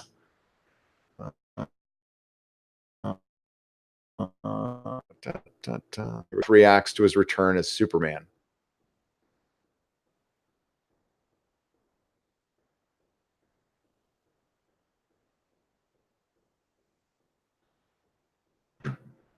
Okay, he returns to Superman. Is it going to be his Superman Returns role? But the shadow of his brief tenure as the Man of Steel back in 2006, Superman Returns, still remains. Routh said he initially had mixed feelings when the idea was presented to him to address that, but he eventually got excited about it. It's an opportunity for me to kind of say hello and goodbye to the character in a way I didn't get to the first time. Referring to the fact that the franchise he thought would be relaunched for years to come never actually got a sequel thanks to the underperformance at the box office. Being a young individual of 24, 25, I thought, oh, I'm going to do this for years and make multiple movies. And that, of course, didn't happen. I'm just very honored to be able to do it one last time. And the fact that Superman Returns didn't succeed wasn't really considered to be any fault of Ralph's. Blah, blah, blah, blah, blah. Sequel to Richard Donner's Superman 2 after 26 years rather than a full reboot, but there's more controversial choice to make him an accidental deadbeat dad, abandoned Earth for years, and search for Krypton without realizing that Lois Lane had given birth to his son. However, Ralph's performance was well regarded with a pitch perfect recreation of Christopher Reeve's Clark Kent. So it's fitting that he'll be getting a chance. Ralph will be playing Superman right alongside Toby CW. I'm trying to find out if it's the same Superman.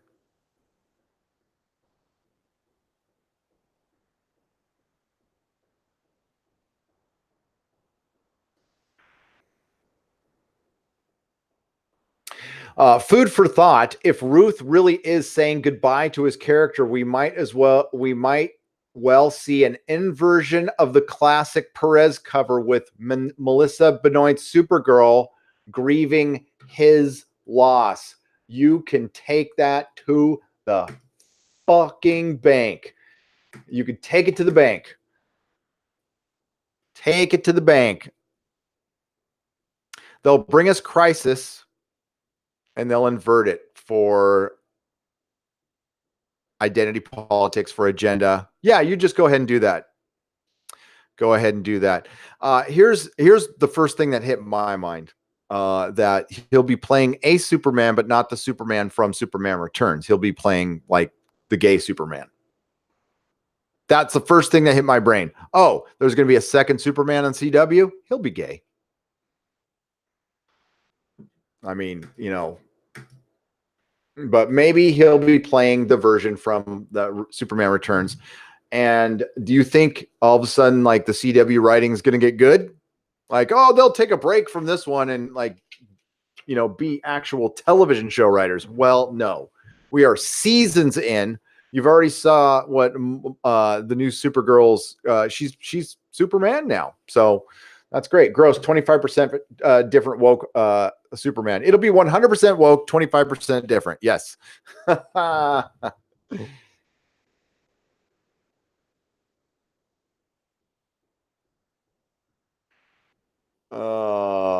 Kyle Johnston for $20. I'm surprised you're still up after seeing some of the things that you have seen the past couple of days. Do the good things exhaust you more for elation, or the woke things for repeating the same stupid narrative? It's a little of both. It's a little of both. I'm not surprised. It's kind of become a fun game to pick the woke narrative that you will be seeing from your CW show or your Picard show. As a matter of fact, we should do a Red Letter Media like. Actually, I'm going to pitch this to Doomcock right here on the air. He and I should do a Red Letter Media type woke predictions video. Yes. So Doomcock, if you're listening, I want to do that. That's what I want to do. I want to do it next week, and we can predict. It might take a couple weeks. We'll actually take notes and research this. We'll predict Picard. We'll predict the premise of Terminator, of Batwoman episodes. It'll be fun. It'll be fun. We'll see how crazy we can get. Will Batwoman fight climate change? It's not a matter of will. Okay. Will it be in season 1? Stuff like that, Yeah. Doomcock is in hibernation. No, he's working. I know he's working. You know what I want? Superman movie that it has a proper Lex Luthor. Hannibal Grimm, me too. Hashtag me too. I want a proper Superman. Can I get a Superman and fucking Batman? God damn it. The thing is, it's going to be over soon. I mean, we're not going to have, we're in the end game. We're past traditional heroes. What did I see a sign today? It was just a kid outside trying to be edgy, but he held up a sign and said, "Kill your heroes." That's what kids are thinking these days. And that's what, the lot who are at Comic-Con who tend to be the SJW lot are just nasty. And it's funny. Somebody came up to me and Jeremy today, and Mike S. Miller, and remembered, it's weird how you guys, I don't remember half shit I say, but it's something I said earlier, and this is something I said at the comic store, what nerds were in danger of becoming, and they have now become what they were in danger of becoming before. They have become the jocks.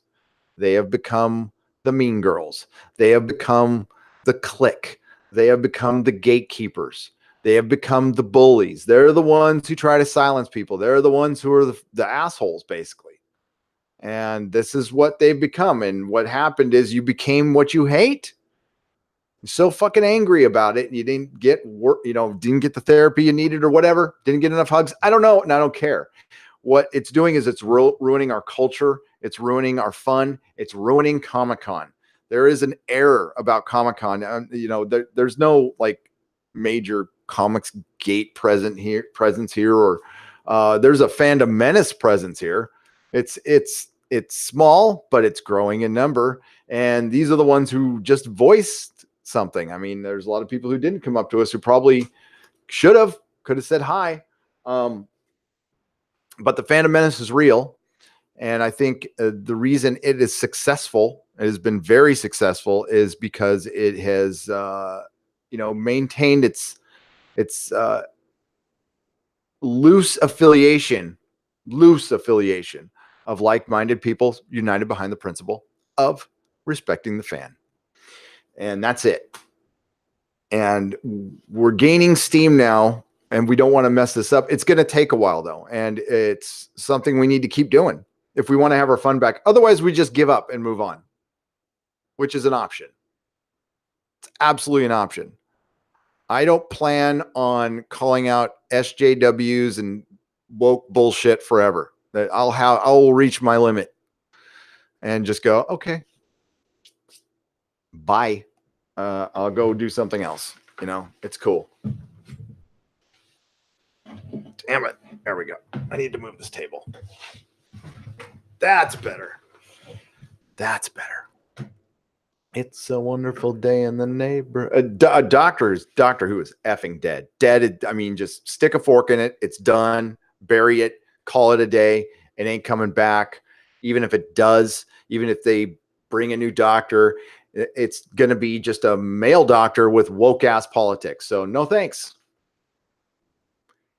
I was able to stomach Capaldi's run because Peter Capaldi is a gifted actor and a supreme charismatic badass that I can watch his stuff and hate the scripts, but like I try to like, oh man, the idea of this doctor is so good and such poor execution. And poor Moffat, you know, I actually feel sorry for Moffat. I know Moffat he feels that way, but I don't think he wanted to write half that crap, to be honest with you. I think he was just mailing it in because we saw greatness from him. I've never seen greatness from Chibnall. I personally, you know, he did some decent work on Torchwood, and that's probably more in his wheelhouse than anything else. I'm going to get back some super chats, and I'm kind of mixing it up. You know, I'm mixing it up. I'm going back and forth. Matthew Werney says, I missed a few super chats. If you're going in order, which I am not. But thank you for the $2. What that one somebody's monkey paw? It's a disabled llama. Today on Nerdrotic, the nostalgia hour featured dial-up-esque aesthetics. We guest stars Demonic microphone and 56K modem. Yes. I don't know if my connection is bad, but it could be because I'm on hotel internet. So if it gets bad, let me know. Just let me know in chat. Because I can fix it.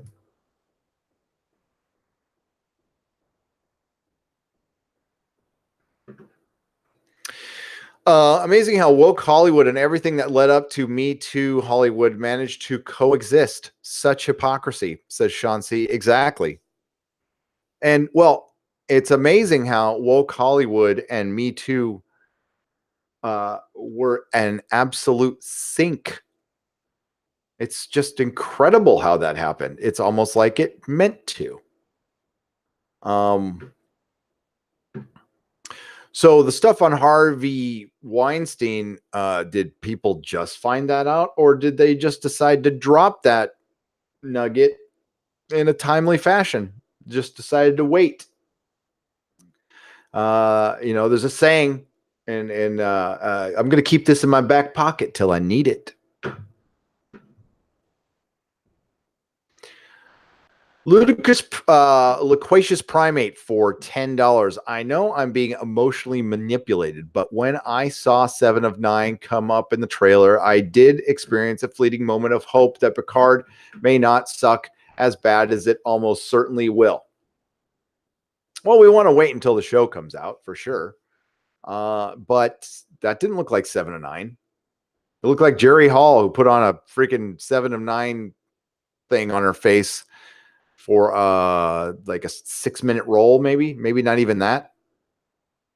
She comes in, hey Picard, what are you doing? You're going on an adventure? You're too old, she's gonna go, you're not too old, you can do it. I am the female who's going to give you advice because this is an Alex Kurtzman production. Okay, I'm going to leave the show now and never come back. Maybe I'll eat a cheeseburger before I go. That's the scene. You pretty much saw her role in it. You know, okay. He might be out there listening, but a friend of mine cuts trailers for a living. That's what he does. It does for major feature films. So film marketing is kind of his bag. And he explained something to me that, I mean, something we knew, but it's confirmation. It's verbal confirmation from somebody who actually works in the business saying, when you see a trailer for a movie, like, I don't know, well, I'll just pick something, Star Trek Picard, and they're introducing a bunch of new characters, but alls we heard was Data and 7 of 9, but we only heard a couple lines from a couple of these new characters who are going to be the star of the show, part of the ensemble that is protecting Picard, and we heard very little from them.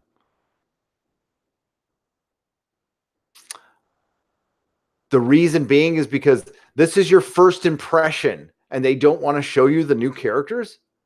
They don't want to show you the new characters. The first thing they want to do is show you the old characters who are essentially cameos. So cameos are the takeaway from your first Picard trailer, not the new characters. So in typical Alex Kurtzman fashion, we just want to get him in the door. We want to flash enough lights at him to get him in the door, to get subscribers. And they're just not really good at keeping them.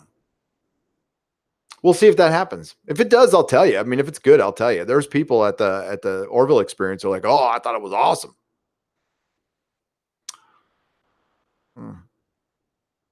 I wouldn't say that. Listen, if Alex Kurtzman had done a single thing that was good on his IMDb, I mean, memorably good, and don't throw me an episode of Fringe, because Fringe was okay, and I don't remember much of it. So it was barely okay to mildly entertain me when it came out, and then I completely forgot it when it was done. It had no cultural impact anywhere. It's just something that you kind of remember that had a good concept that didn't have a great follow through because it had Abrams' name on it. So what else has he done? Sleepy Hollow. The first season was okay. Then it turned into crap. That show turned into crap. Yeah, I'm thinking of anything impactful that guy has done to garner so much work. I just don't get it, because there's more talented people who don't get as much work as he does. Christ. Star Wars Theory's fan film was better than anything that guy's done. I remember more of that than anything Alex Kurtzman's done. Jeremy's musical video on Geeks and Gamers is more memorable than anything Alex Kurtzman's done. No disrespect to Jeremy's musical video, by the way. Yes, you're being emotionally manipulated. That's why they shot the trailer. I will say that my insider told me that they hastily put that thing together, and it was a mad scramble. And I'm just guessing, Jerry, I'm telling you, Jerry Hall, they look like she had 5 minutes to shoot that. She came in there in between her yoga and Pilates class. They slapped on the thing on her face. She shot her scene and went back to Whole Foods. Tyron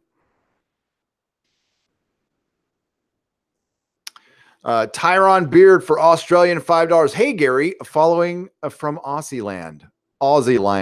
Can you ask the folks at the Orville how to best remove a D pic from my view screen? I also, can I have a Q? You want to ask them how to remove a D pic from your view screen. You know what you can do? Not draw them on your view screen. That would probably remove it. Or stop taking pictures of your own D.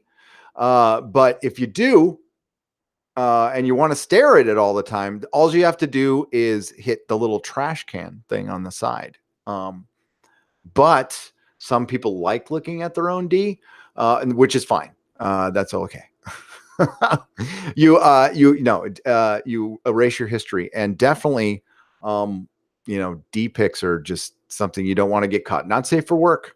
I'm not judging, man. If you want to look at D pics, that's cool. Tyron, I'm just kidding, buddy. Can I have a Q? Sure. You have to come and get it though. I'm not mailing it. You have to come and get it. Myself for $5. Disney bought the wrong franchise. They could have bought Star Trek and rethemed Tomorrowland as Star Trek Land. The thought of that, I'm having trouble processing words. The only worse nightmare than CBS owning Star Trek would be Disney owning Star Trek. And I would just give up at that point. I would just, Disney owns everything, and I'm just going to stop. I'm going to go live in a cabin in freaking Santa Fe and unplug from the internet and paint on cave walls. That's what I would do. Mark C for $2. Brandon Routh will be Kingdom Come Superman. How? He is way too wafy to be Kingdom Come Superman. Kingdom Come Superman should be, oh God. Why am I blanking on his name now? Why am I blanking on his name? Oh, boy, I hate getting old.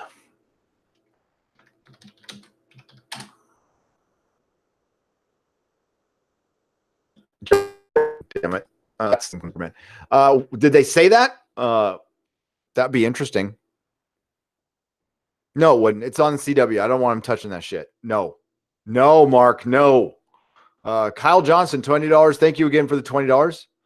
I read that one already. Eric K for $5. Gary, maybe it will be a comet. The superheroes and Supergirl will sleep with it like in the comet. It will be Comet in the superhero in the super. Oh, Comet, the super horse. Okay, I can read. And Supergirl will sleep it like in the comics. Well, maybe Eric. Maybe it'll be Crisis on Infinite Tijuanas. I don't know. Svi Lebetkin for, hey, Gary, loving the convids, catching you live. It's good seeing you, Svi. Crisis on Infinite Tijuanas. Somebody needs to make that comic book. That's just waiting to be written right now. The Justice League goes to the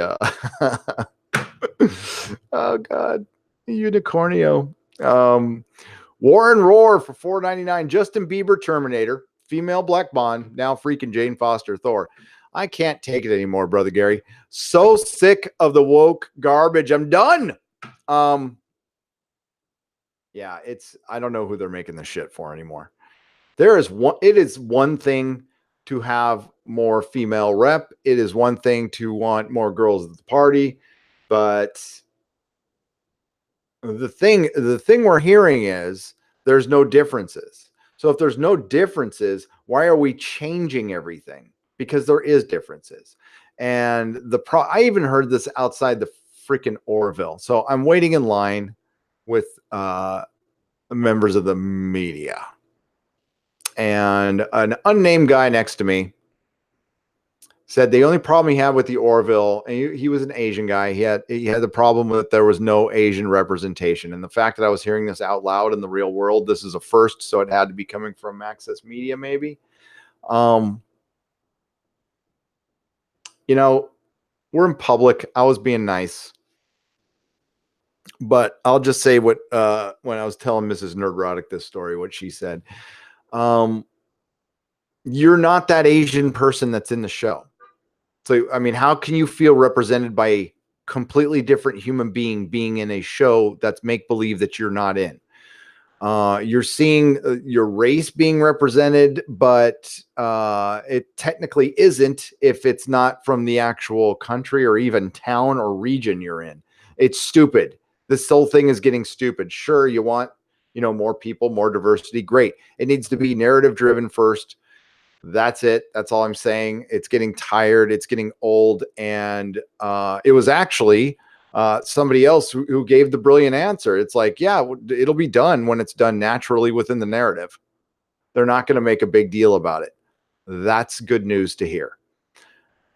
Because the only reason the Access Media uses this representation thing is for power. They don't give a shit about your cause like Disney doesn't give a shit about your cause. But what's the only trump card, for lack of a better term, that the Access Media has over any creative? Because right now they are nothing but tools of the corporations. Well, the only thing they can turn around on them is backing them up against the wall with wokeness and, question their wokeness. And that gets celebrities and creatives all in a fluster. Basically questioning your purity. And that's what this is turned into. It's moralizing to a worse degree than the quote unquote religious right in the 80s ever did. This is much worse. This is a freaking nightmare of morality.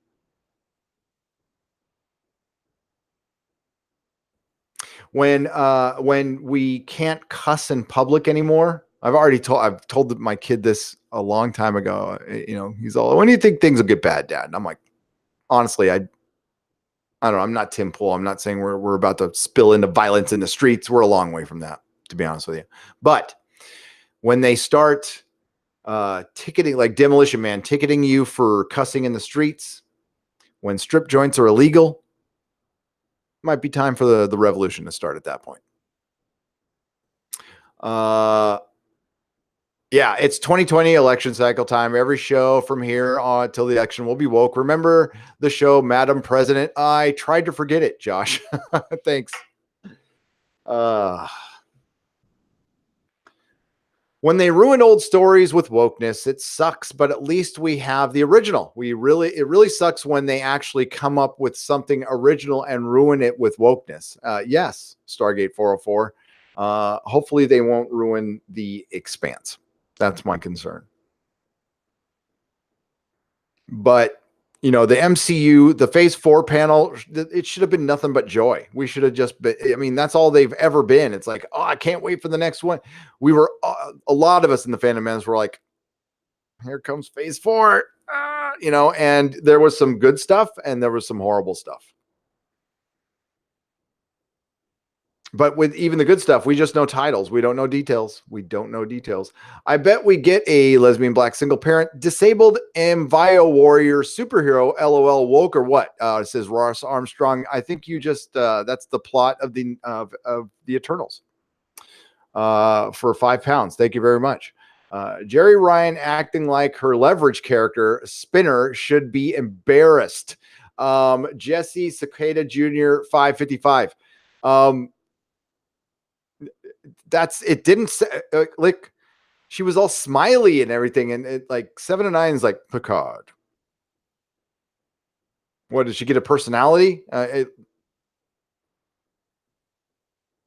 7th Legion for £2. Hey gorgeous, I taught Garrett. I taught Garrett. Give me love. No Gaelics. You mean the Garrett? Sadokar the Garrett. To know Garrett is to love Garrett, and to know Garrett is to know love. Kyle Johnson, $2. When you're coming to DVD's lair, will it be public? When you come to DVD's lair, will it be public? As far as like actually going there, well, I don't know if I'll ever go there. We'll see. But the Inquisition will be very public tomorrow, 6 p.m. There will be public punishments. We want to be careful. Everything's metaphorical, of course. Orville Nation, $10. At every Comic-Con, Star Trek should have a remembrance of Gene Roddenberry. It's so freaking obvious they lost their way. Star Trek is about Gene's vision. Stan Lee should be remembered too.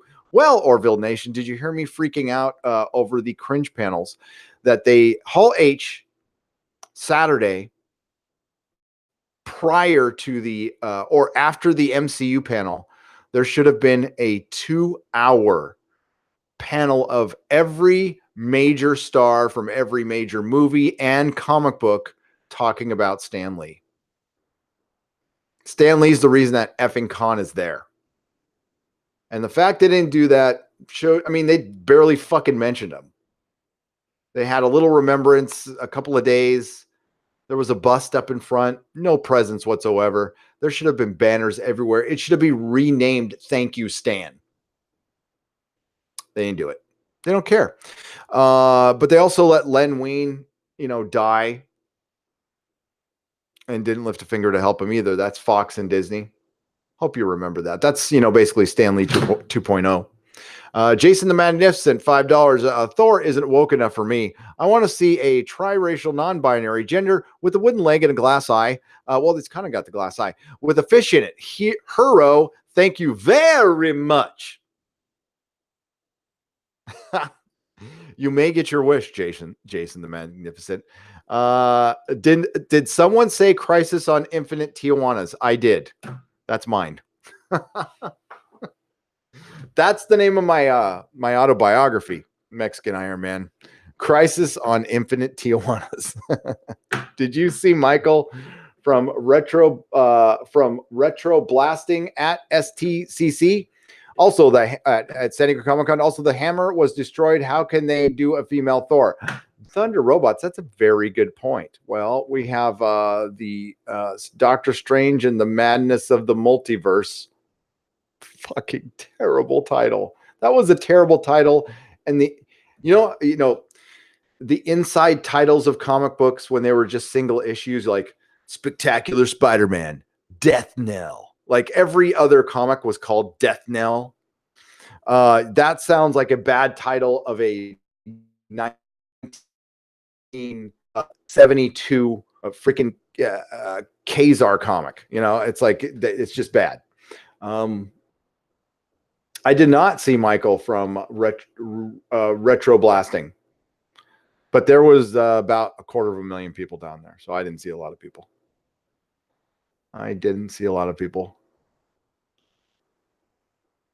Clockwork Badger, thank you for the $10. It's a great show as always. Thank you so much. I greatly appreciate it. I'm going to go to the chat and hear Tim Morrell for $4.99. What was the Orville news?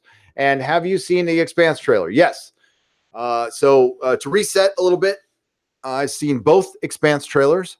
They are magnificent in every way. There's a 5-minute clip of Naomi, and to give you context, that is her walking on an actual planet for the first time in her life. And that was, I'm kind of glad they showed that scene. That was a cool scene. Now, does that happen in the books? Not on Illis. I'm trying to think, man. I'm actually reading Cibola Byrne again right now. She is, I'm not going to say this out loud, but she lands on the ship a couple times. One time, maybe. But no. But I thought it was a cool scene. But there are 2 trailers. The Orville news is it's moving to Hulu. It's going to be weekly, and apparently it's going to not be out till December of next year, which is, I'm telling you right now, that part I did not talk to him about. That's very ill-advised. I would not do that. That's a bad move. It's a very, very bad move. I don't know how they can speed up the schedules or not, but if you can, do it. I don't like this either. Split your season if you have to. Get something out earlier, take a break, and then do the other half later. That's better than waiting 2 years. It's not the type of show that you wait 2 years for. It's too episodic. I mean, that's what we like about it, but it's not the only shows that can make it through that long period of time are like, God. I don't even think Mr. Robot's taken too long. I think it's the last season. People are just going to does anybody even remember it's still on the air? It is. It's just really late. It has to be the kind of a show that has a overarching narrative that's full of mystery and Reddit threads and, Game of Thrones. That's it. There's not many shows that can last. Westworld is dead. Westworld is deader than dead. They waited too long, had a crappy second season, and if they go woke, well, they're just done. They can stick a fork in that one. It is done. I don't think that's a good idea.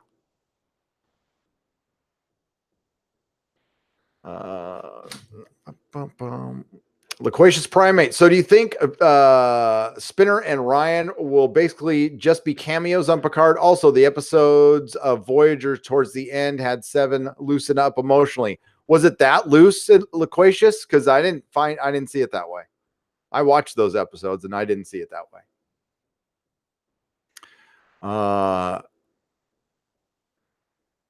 Sadokar, 7th Legion, wouldn't F with you. How do you keep calm while the total idiots try to tell you what is right or wrong? You make sense. Don't change. You've seen stuff. Just be you. I will, man. I will. That won't ever change. How do I keep calm? I'm a dad. You got to keep calm. It's part of being a pops. Painters, thank you, Sadokar. I greatly appreciate it for the £5. That was very kind to say. Ancient Porto Drago for Canadian $10. Painters became artists after years, great artists years after they die. As Shakespeare's popularity increased greatly after his death, so will Stan Lee become a greater artist as the years pass. I'm certain he will. That is, see, and that's, but they should have done something for him at Con. But instead, they had a Star Trek Discovery panel in Hall H. So I'm glad they did that because that will not become great over time. It will be forgotten. DWOMT, Dwompt. Thank you for the $1. I greatly appreciate it. All right, let's get over to the chat here. What happened to Rick and Morty? I don't know. I saw some Rick and Morty stuff. The Game of Thrones panel, Dan and Dave backed out. Could care less. There's no Peter Dinklage. There's no Amelia Clark. There's no Kit Harington. There's no Dan and Dave. There's no Gary. There's no Jeremy. Not if Disney has anything to do with it. They suck. Sorry to disagree, Gary, but if San Diego Comic-Con owes its existence to anyone, it's Jack Kirby. He actually helped get it started. Sadly, Stan always seems to get credit that belongs to Jack. I totally disagree with you. Jack certainly played his part, and when Jack died, they should have. I'm trying to think. Yeah, I think they did do something for Jack, and they didn't do something for Stan. But the problem is, Jack died a long time ago. Stan remained an ambassador for comics for decades to come, a positive ambassador. Stan was in multiple cameos, and Stan was the last, one of the last living legacies back to that era. So you don't think they should have given him anything because he died because Jack helped start it? This whole Jack Kirby Stan Lee thing, I've never been into it. Stan Lee probably took too much credit. Jack should have taken more. That's it. I love Jack Kirby, but the Kirby estate crapping on Stan Lee all the time. It's like the dude's dead now. They can work that out wherever the hell they are right now. But I'm talking about Stan and his moment right now. And Jack Kirby alone would not have made the comic industry what it is right now. Jack Kirby was a huge part of it, but Jack Kirby was not the best businessman in the world. When it came to his own, even to his own career, he wasn't the best businessman in the world. He was a effing talented artist. He was like one of the best artists ever. The key architect of the Marvel Universe, as far as the look of the Marvel Universe, he and others. But no way in hell this shit exists without Stan Lee. No way in hell. Because of his ambassadorship with comics. It went way beyond what he wrote. So they absolutely both have a place in comic book history, but Stan Lee lived longer. Stan Lee was around. He was in all these cameos. All the kids know who Stan Lee is. Not all the kids know who Jack Kirby is. That's a goddamn shame. I completely agree, but that's reality. Comic-Con should have done a 2-hour tribute to Stan Lee. And it doesn't matter who started it. It matters who was there for most of it. And yeah, I have the LP. I have a record of Jack Kirby giving a speech at Comic-Con.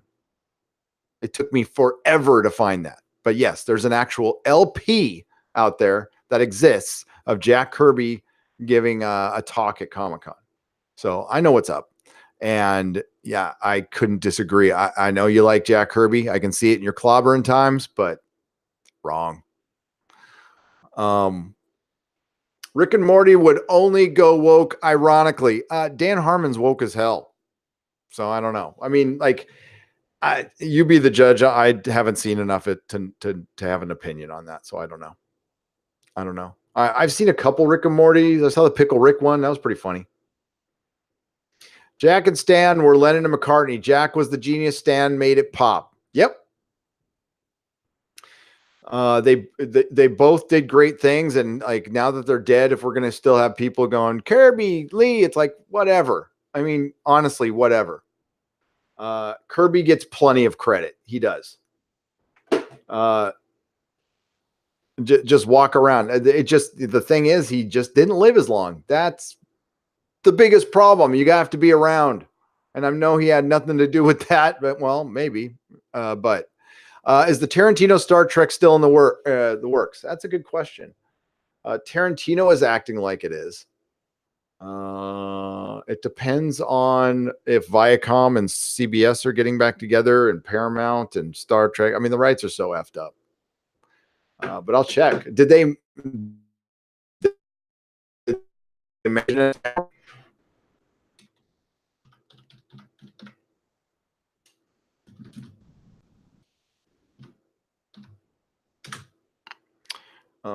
Let's take a look.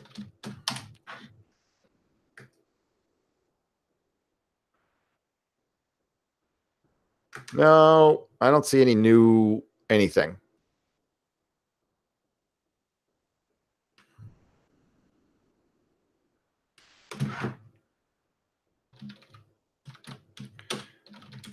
That's a good question. You think they would have brought that up? Oh, here it goes. Here's something. 2 days ago, Quentin Tarantino rips Simon Pegg for acting like he knows R-rated Star Trek deals. Ooh, I didn't know this. Oh, God, I love Dish. IndieWire, let's read this.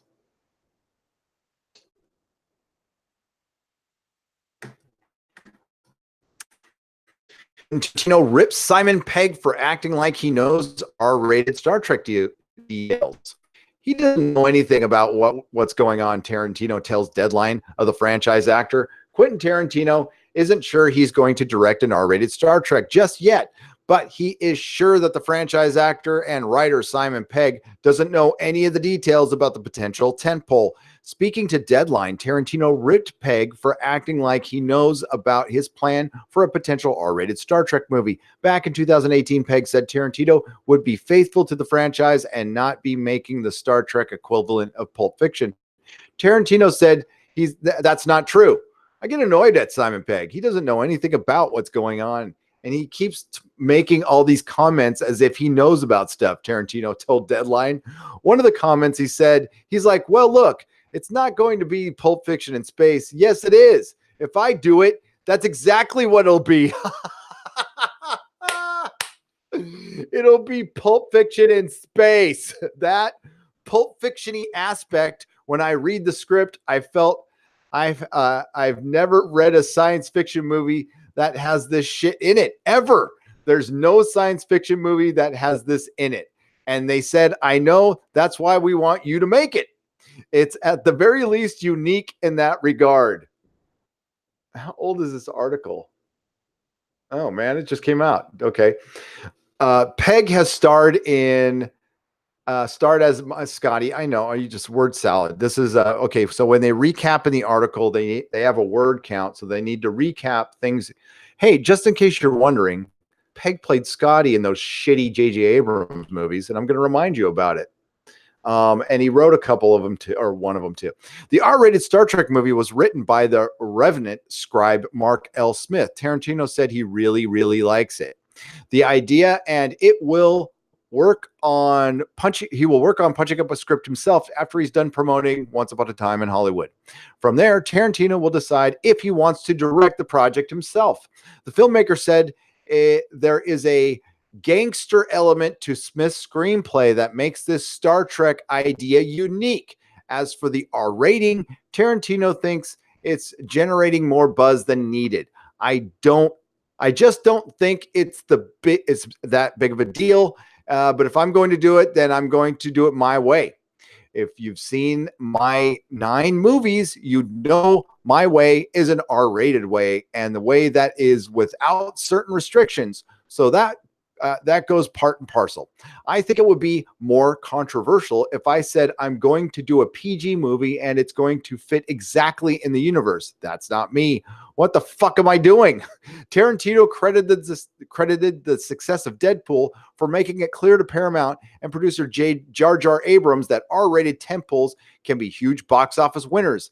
Even before Jar Jar knew the idea, what the idea was, his feeling was, if you want to be an R-rating, fine. Tarantino, if you want to be the Wild Bunch in space, fine. So there you have it. He had to ask Jar Jar Abrams. Tarantino's Once Upon a Time in Hollywood, blah, blah, blah. So let's go back over that again. Tarantino credited the success of Deadpool for making it clear to Paramount and the producer Jar Jar Abrams that the rated R tentpoles can be huge box office winners, even before Jar Jar knew what the idea was. His feeling was, if he wants to be an R rating, fine. Tarantino said, if it wants to be the Wild Bunch in space, it's fine. Why is he asking Jar Jar Abrams permission to do Star Trek?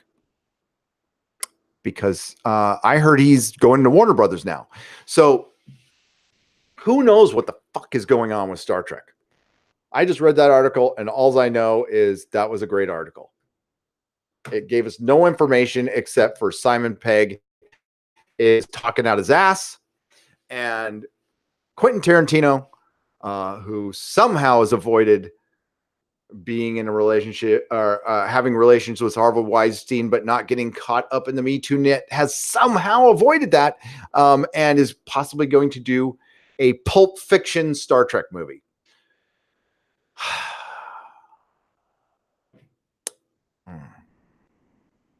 Why the fuck not? I mean, at this point, why the fuck not? At least it won't be woke. If it's not woke, I whatever. Mark C, I know that's what you want. Mark C wants a Pulp Fiction Star Trek movie. And yeah, that's somebody said I'm in. Rhaegar said no. LOL, right? I mean, what the fuck? We are officially out of ideas.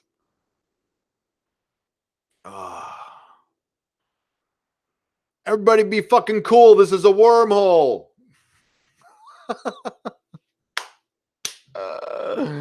Oh my God. I'm going to write lines for the Pulp Fiction Star Trek movie for the Inquisition.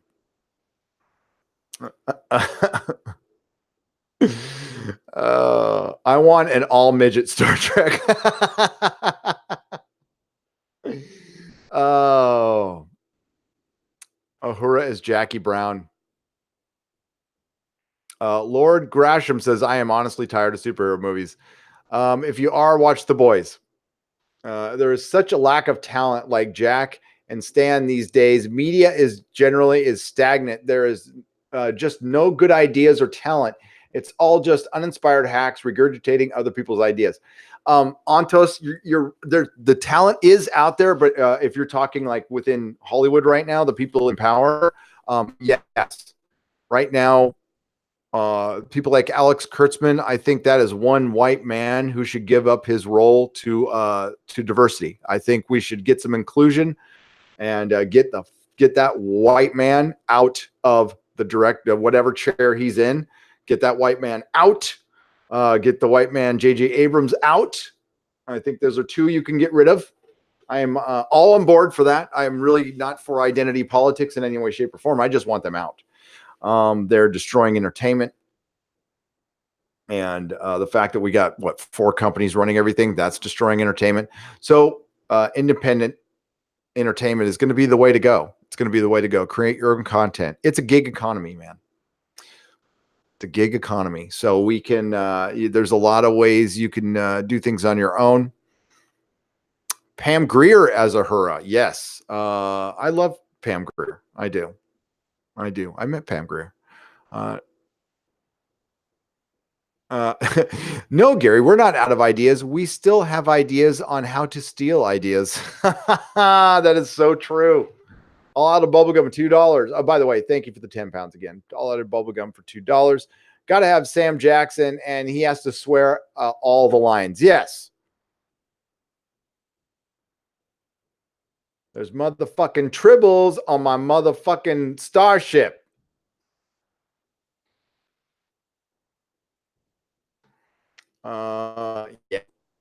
Yeah. That was a really fucking great article. I'm so glad I accidentally found that. I need to bookmark that.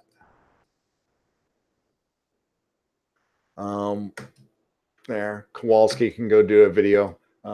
Techno Boy can go do a video on it. Thunder Robots sounds like Tarantino is going to make the Kelvin version of a piece of the action story for his movie, which would be great. If it was in Kelvin timeline, sure. I mean, like I said, I don't care anymore. I mean, I don't think it's going to be made though, because I'm pretty sure he moved out of the, J.J. Abrams moved out of his Paramount offices. So I don't know. Is J.J. Abrams still running Star Trek and the WB and directing a Star Wars film? And this guy hasn't finished a fucking thing in his life. How does he get so much work? I don't get it. Like Seth MacFarlane's success, I get. He's made things that succeed, that have been around a long time. I mean, not scale, but he's done animated. He's made Fox a lot of fracking money.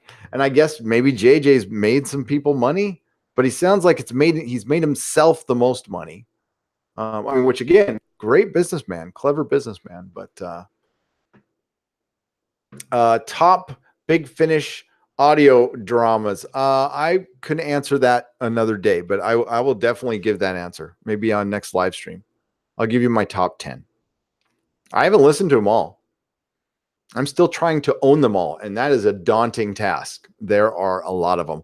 I'm absolutely rewriting Star Trek: The Motion Picture with Tarantino dialogue. Mark C, that would be brilliant. That would be brilliant. Say whoop again, motherfucker, says Matt Joseph for $2. Yes. I want a Wild Bunch in Space Star Trek movie, all out of bubblegum for $2. Yeah, that would, you know what? Again, after this weekend, who cares? Fucking burn it all down. Just burn it all down. We got the Orville. But man, they're not getting until 2020. Man, that changes my mind on a lot of shit.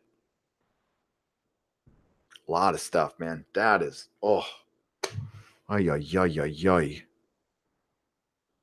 So no Expanse until December. No Orville for a year. Well, thank God Picard got delayed. Whew, dodged a bullet on that one. So no new Doctor Who, no Star Trek for the rest of the year. But we have Watchmen coming. Oh boy. That'll be great.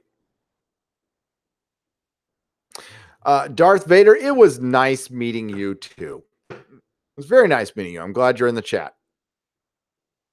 And don't forget to email. DiCaprio as Kirk.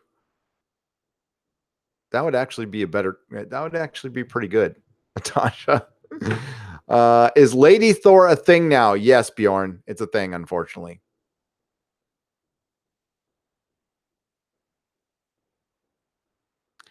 I want Sam Jackson as Khan.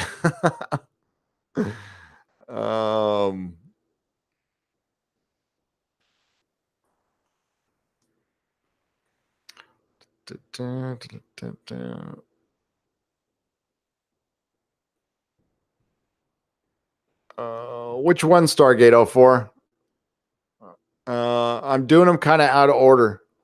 You guys got to kind of wait till the end before you think I missed your super chat. Okay. I don't do things in order. I hop around. I go to this, I go to that. And if I'm towards the end and I'm saying goodbye and I didn't read your super chat, pop it in the chat. You don't have to leave another super chat, but I don't do things in order because the chat, here, I'll give you some inside dope while you're looking at it. While you're looking at this, by the way, I've been doing this a long time. Okay, so while you're looking at it, this is what you're looking at. And then all of a sudden it does this.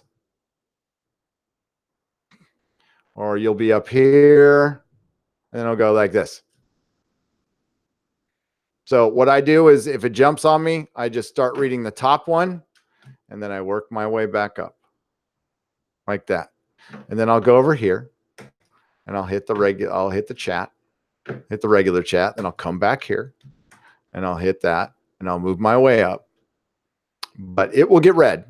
And if it gets missed, it gets read the next day. So yeah, I don't want you guys wasting money telling me you're missing your super chats when I'm not.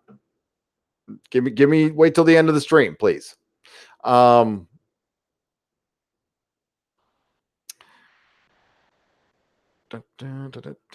Okay. Thank you, David.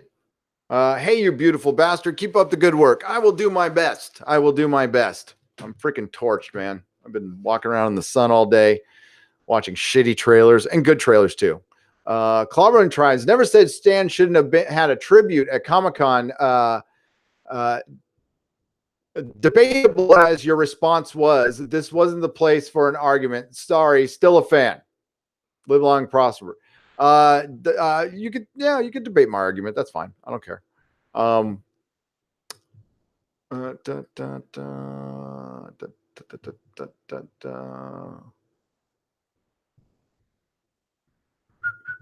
Hang on just a second, though, because I do want to point one thing out. Where was it now?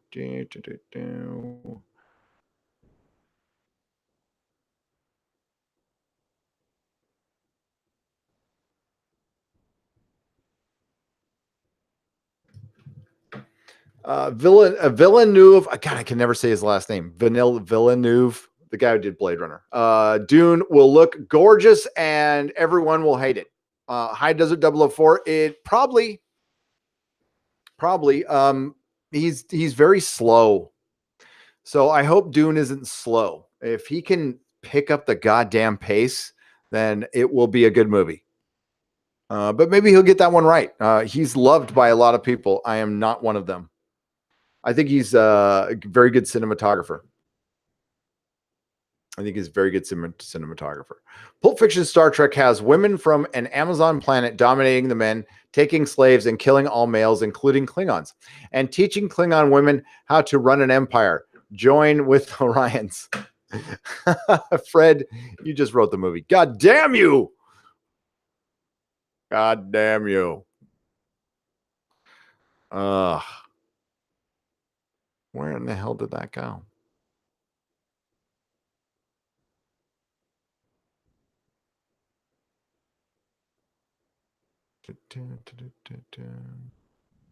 Give me just a moment.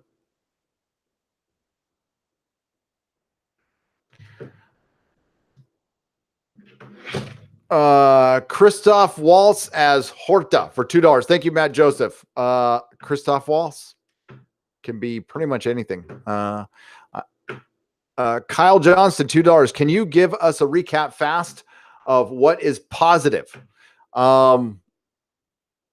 Certainly. Okay, so Janeway changes a pretty significant timeline. 7 of 9 marries Chakotay, and she disappears in she appears in Picard. How much overlap can we expect or demand? Says Tyrion Beard for Australian $5. I listen, it's whatever they can fit in last minute because they had to reshoot all that shit. So Chakotay could show up. Why not? I think anybody could show up in Star Trek Picard because I don't think they know what the goddamn plot is, or they're just trying to maximize. I'm sure CBS said we need more Star Trek The Next Generation people. And then they went, we don't have the license, so we have to sign the paperwork to get these people in. And it's probably, they could probably like do cameos, but they can't do like full on parts unless they actually agree with Paramount or something. I'm just guessing on all this shit. But that's how a lot of right stuff happens. So yeah. I think you missed my last super chat. Also, you should really consider starting Warhammer 40K novels. Started reading Horus Hearsay, and I know you're worried about getting sucked in, but it's all good. If it's a novel, it's Stargate 404. I would love to, but novels are very adverse to YouTubing. Unless if I took a year to read it, possibly. But unfortunately, any amount of reading done, creating content is reading research and stuff. You just don't have a ton of time to read novels. So comics, yes. But unfortunately, I just can't. I mean, I'd love to, but I can't. Cannot do it.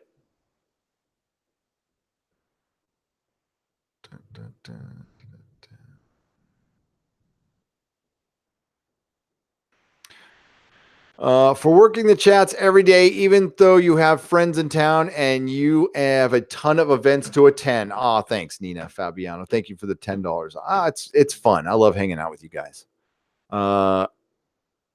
It's a pleasure. Okay, Kyle Johnson for $2 asked for a fast, positive recap. The Expanse, both trailers were excellent. The teaser which kind of gave you a good impression of what is to come. And God, that my camera keeps moving. God damn it. The teaser, which has got and then the 5-minute clip, which shows Naomi walking on a planet for the first time. That's fantastic. Everything about it was fantastic. Jay and Silent Bob's trailer was hilarious and funny, and I like that quite a bit. What else did I see? Picard trailer sucked. The Lower Deck sucked. That's not positive. Blade being cast by Marshall Ali. That's depending on the story. The Orville moving to Hulu, not a big deal to me. It being delayed till 2020, late 2020, kind of a big deal. That's kind of a big deal. That's something we need to work out. Saw the Boys trailer on Amazon. Amazing, says Chris William for Canadian $7. Canadian $2.79. I'm sorry. Thank you. Yes, I thought it was great. I saw the first episode, thought it was great. I don't know about the rest, though.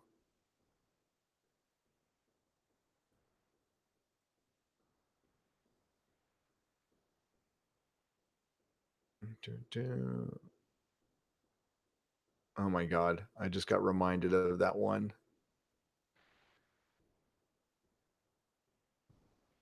All right. Back here. Woke means being conscious of racial discrimination, society, and other forms of oppression and injustice. In mainstream use, woke can also generally describe someone or something being with it, says KO.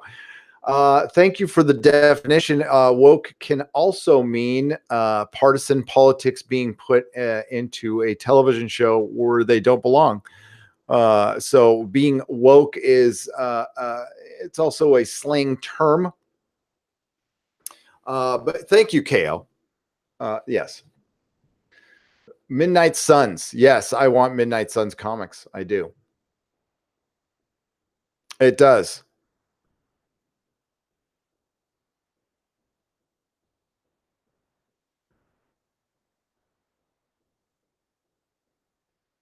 Lads, I think I jumped into the future. So many films are being remade. They are. Hang on a second. I'm going to get to another article here.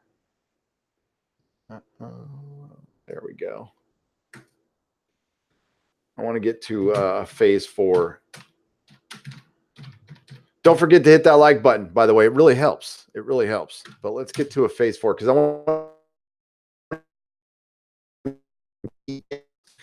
Oh, God. Okay, pick the Access Cringe Media. Who do we want to go to? We want to go to The Verge, Hollywood Reporter, or Yahoo. Can I go to Bounding into Comics? Did John F. Trent do something on this?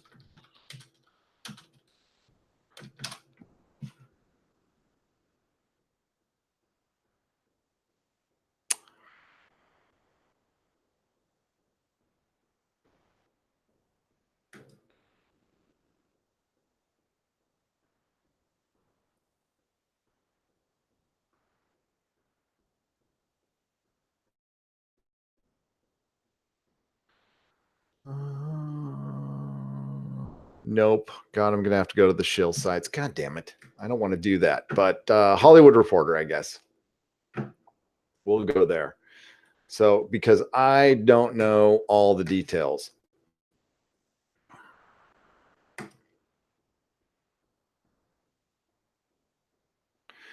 Kevin Feige took the stage at Comic-Con to pull back the curtain on Phase 4 of the MCU, which includes Black Widow, Disney D+ shows, and sequels to Thor and Doctor Strange. The Infinity Saga is complete. Marvel Studios president Kevin Feige declared at Comic-Con Saturday, after 11 years and 23 movies, the Marvel Vaults pulled back the curtain on the Marvel Cinematic Universe's future as it enters Phase 4, following the events of Avengers Endgame. Scroll to the bottom for the full slate he revealed. After touting that Endgame will soon overtake Avatar's #1 film of all time, not adjusted for inflation, Feige said dates for a number of movie D+ shows. But at the end of the panel, when he, where'd it go?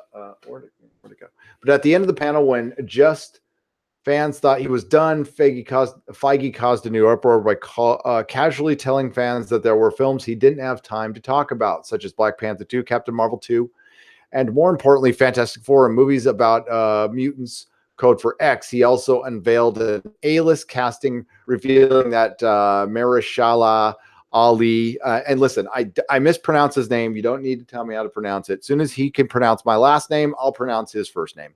Would be joining the MCU as Blade, the vampire hunter that also played by Wesley Snipes in 3 movies previously. While those films don't have dates, earlier in the panel, Feige revealed that up first will be Scarlett Johansson's prequel Black Widow, PG-13, which will open May 1st, 2020, and is directed by Kate Shorthand. What's more exciting than the mythology of Marvel movies, asked Rachel Weisz on stage. What did she ask that? Okay. The stage with the movie's cast. Johansson, meanwhile, commented, "I couldn't have played this iteration of the character 10 years ago. I get to play her as a fully realized woman with many facets." The Eternals will follow November 6, 2020, and Feige brought out the cast, including Angelina Jolie as Thena, Richard Madden as Icarus, as well as Kamal Brian and Salma Hayek, Leah McHugh, and Don Lee as Gilgamesh. Chloe Zhao is directing the film, which Feige described as full-on Jack Kirby, a reference to the Cosmic Properties creator. Nanjiani described Marvel as being throwback movies. He referred to Casablanca and other movies that had various tones to them, made in time before everything was split into definitive genres. Marvel is a throwback to those old movies. They have action, romance, and comedy. They have romance? They have everything. Not really. They actually have a lot less of that stuff now, but that's just me. Hayek, meanwhile, underscored the representation angle of the movie, saying Eternals will be a diverse as the Hall audience itself. While the studios no longer has Robert Downey Jr., it does have a new weapon in its arsenal, Disney Plus, the upcoming streaming service that will feature Marvel shows to connect to the films. Feige revealed that Falcon and Winter Soldier, starring Anthony Mackie and Sebastian Stan, will bow in fall of 2020. Mackie, who Sam Wilson was given the mantle of Captain America at the end of Endgame, came out on the stage with the Captain America shield. Meanwhile, a video message from villain Baron Zemo appeared on screen, with the villain saying that he's looking forward to seeing the heroes soon. Next up, Feige revealed that the title of the Shang-Chi and the Legend of the Ten Rings, which is revealed, will star Simu Liu as Marvel's first Asian leading man.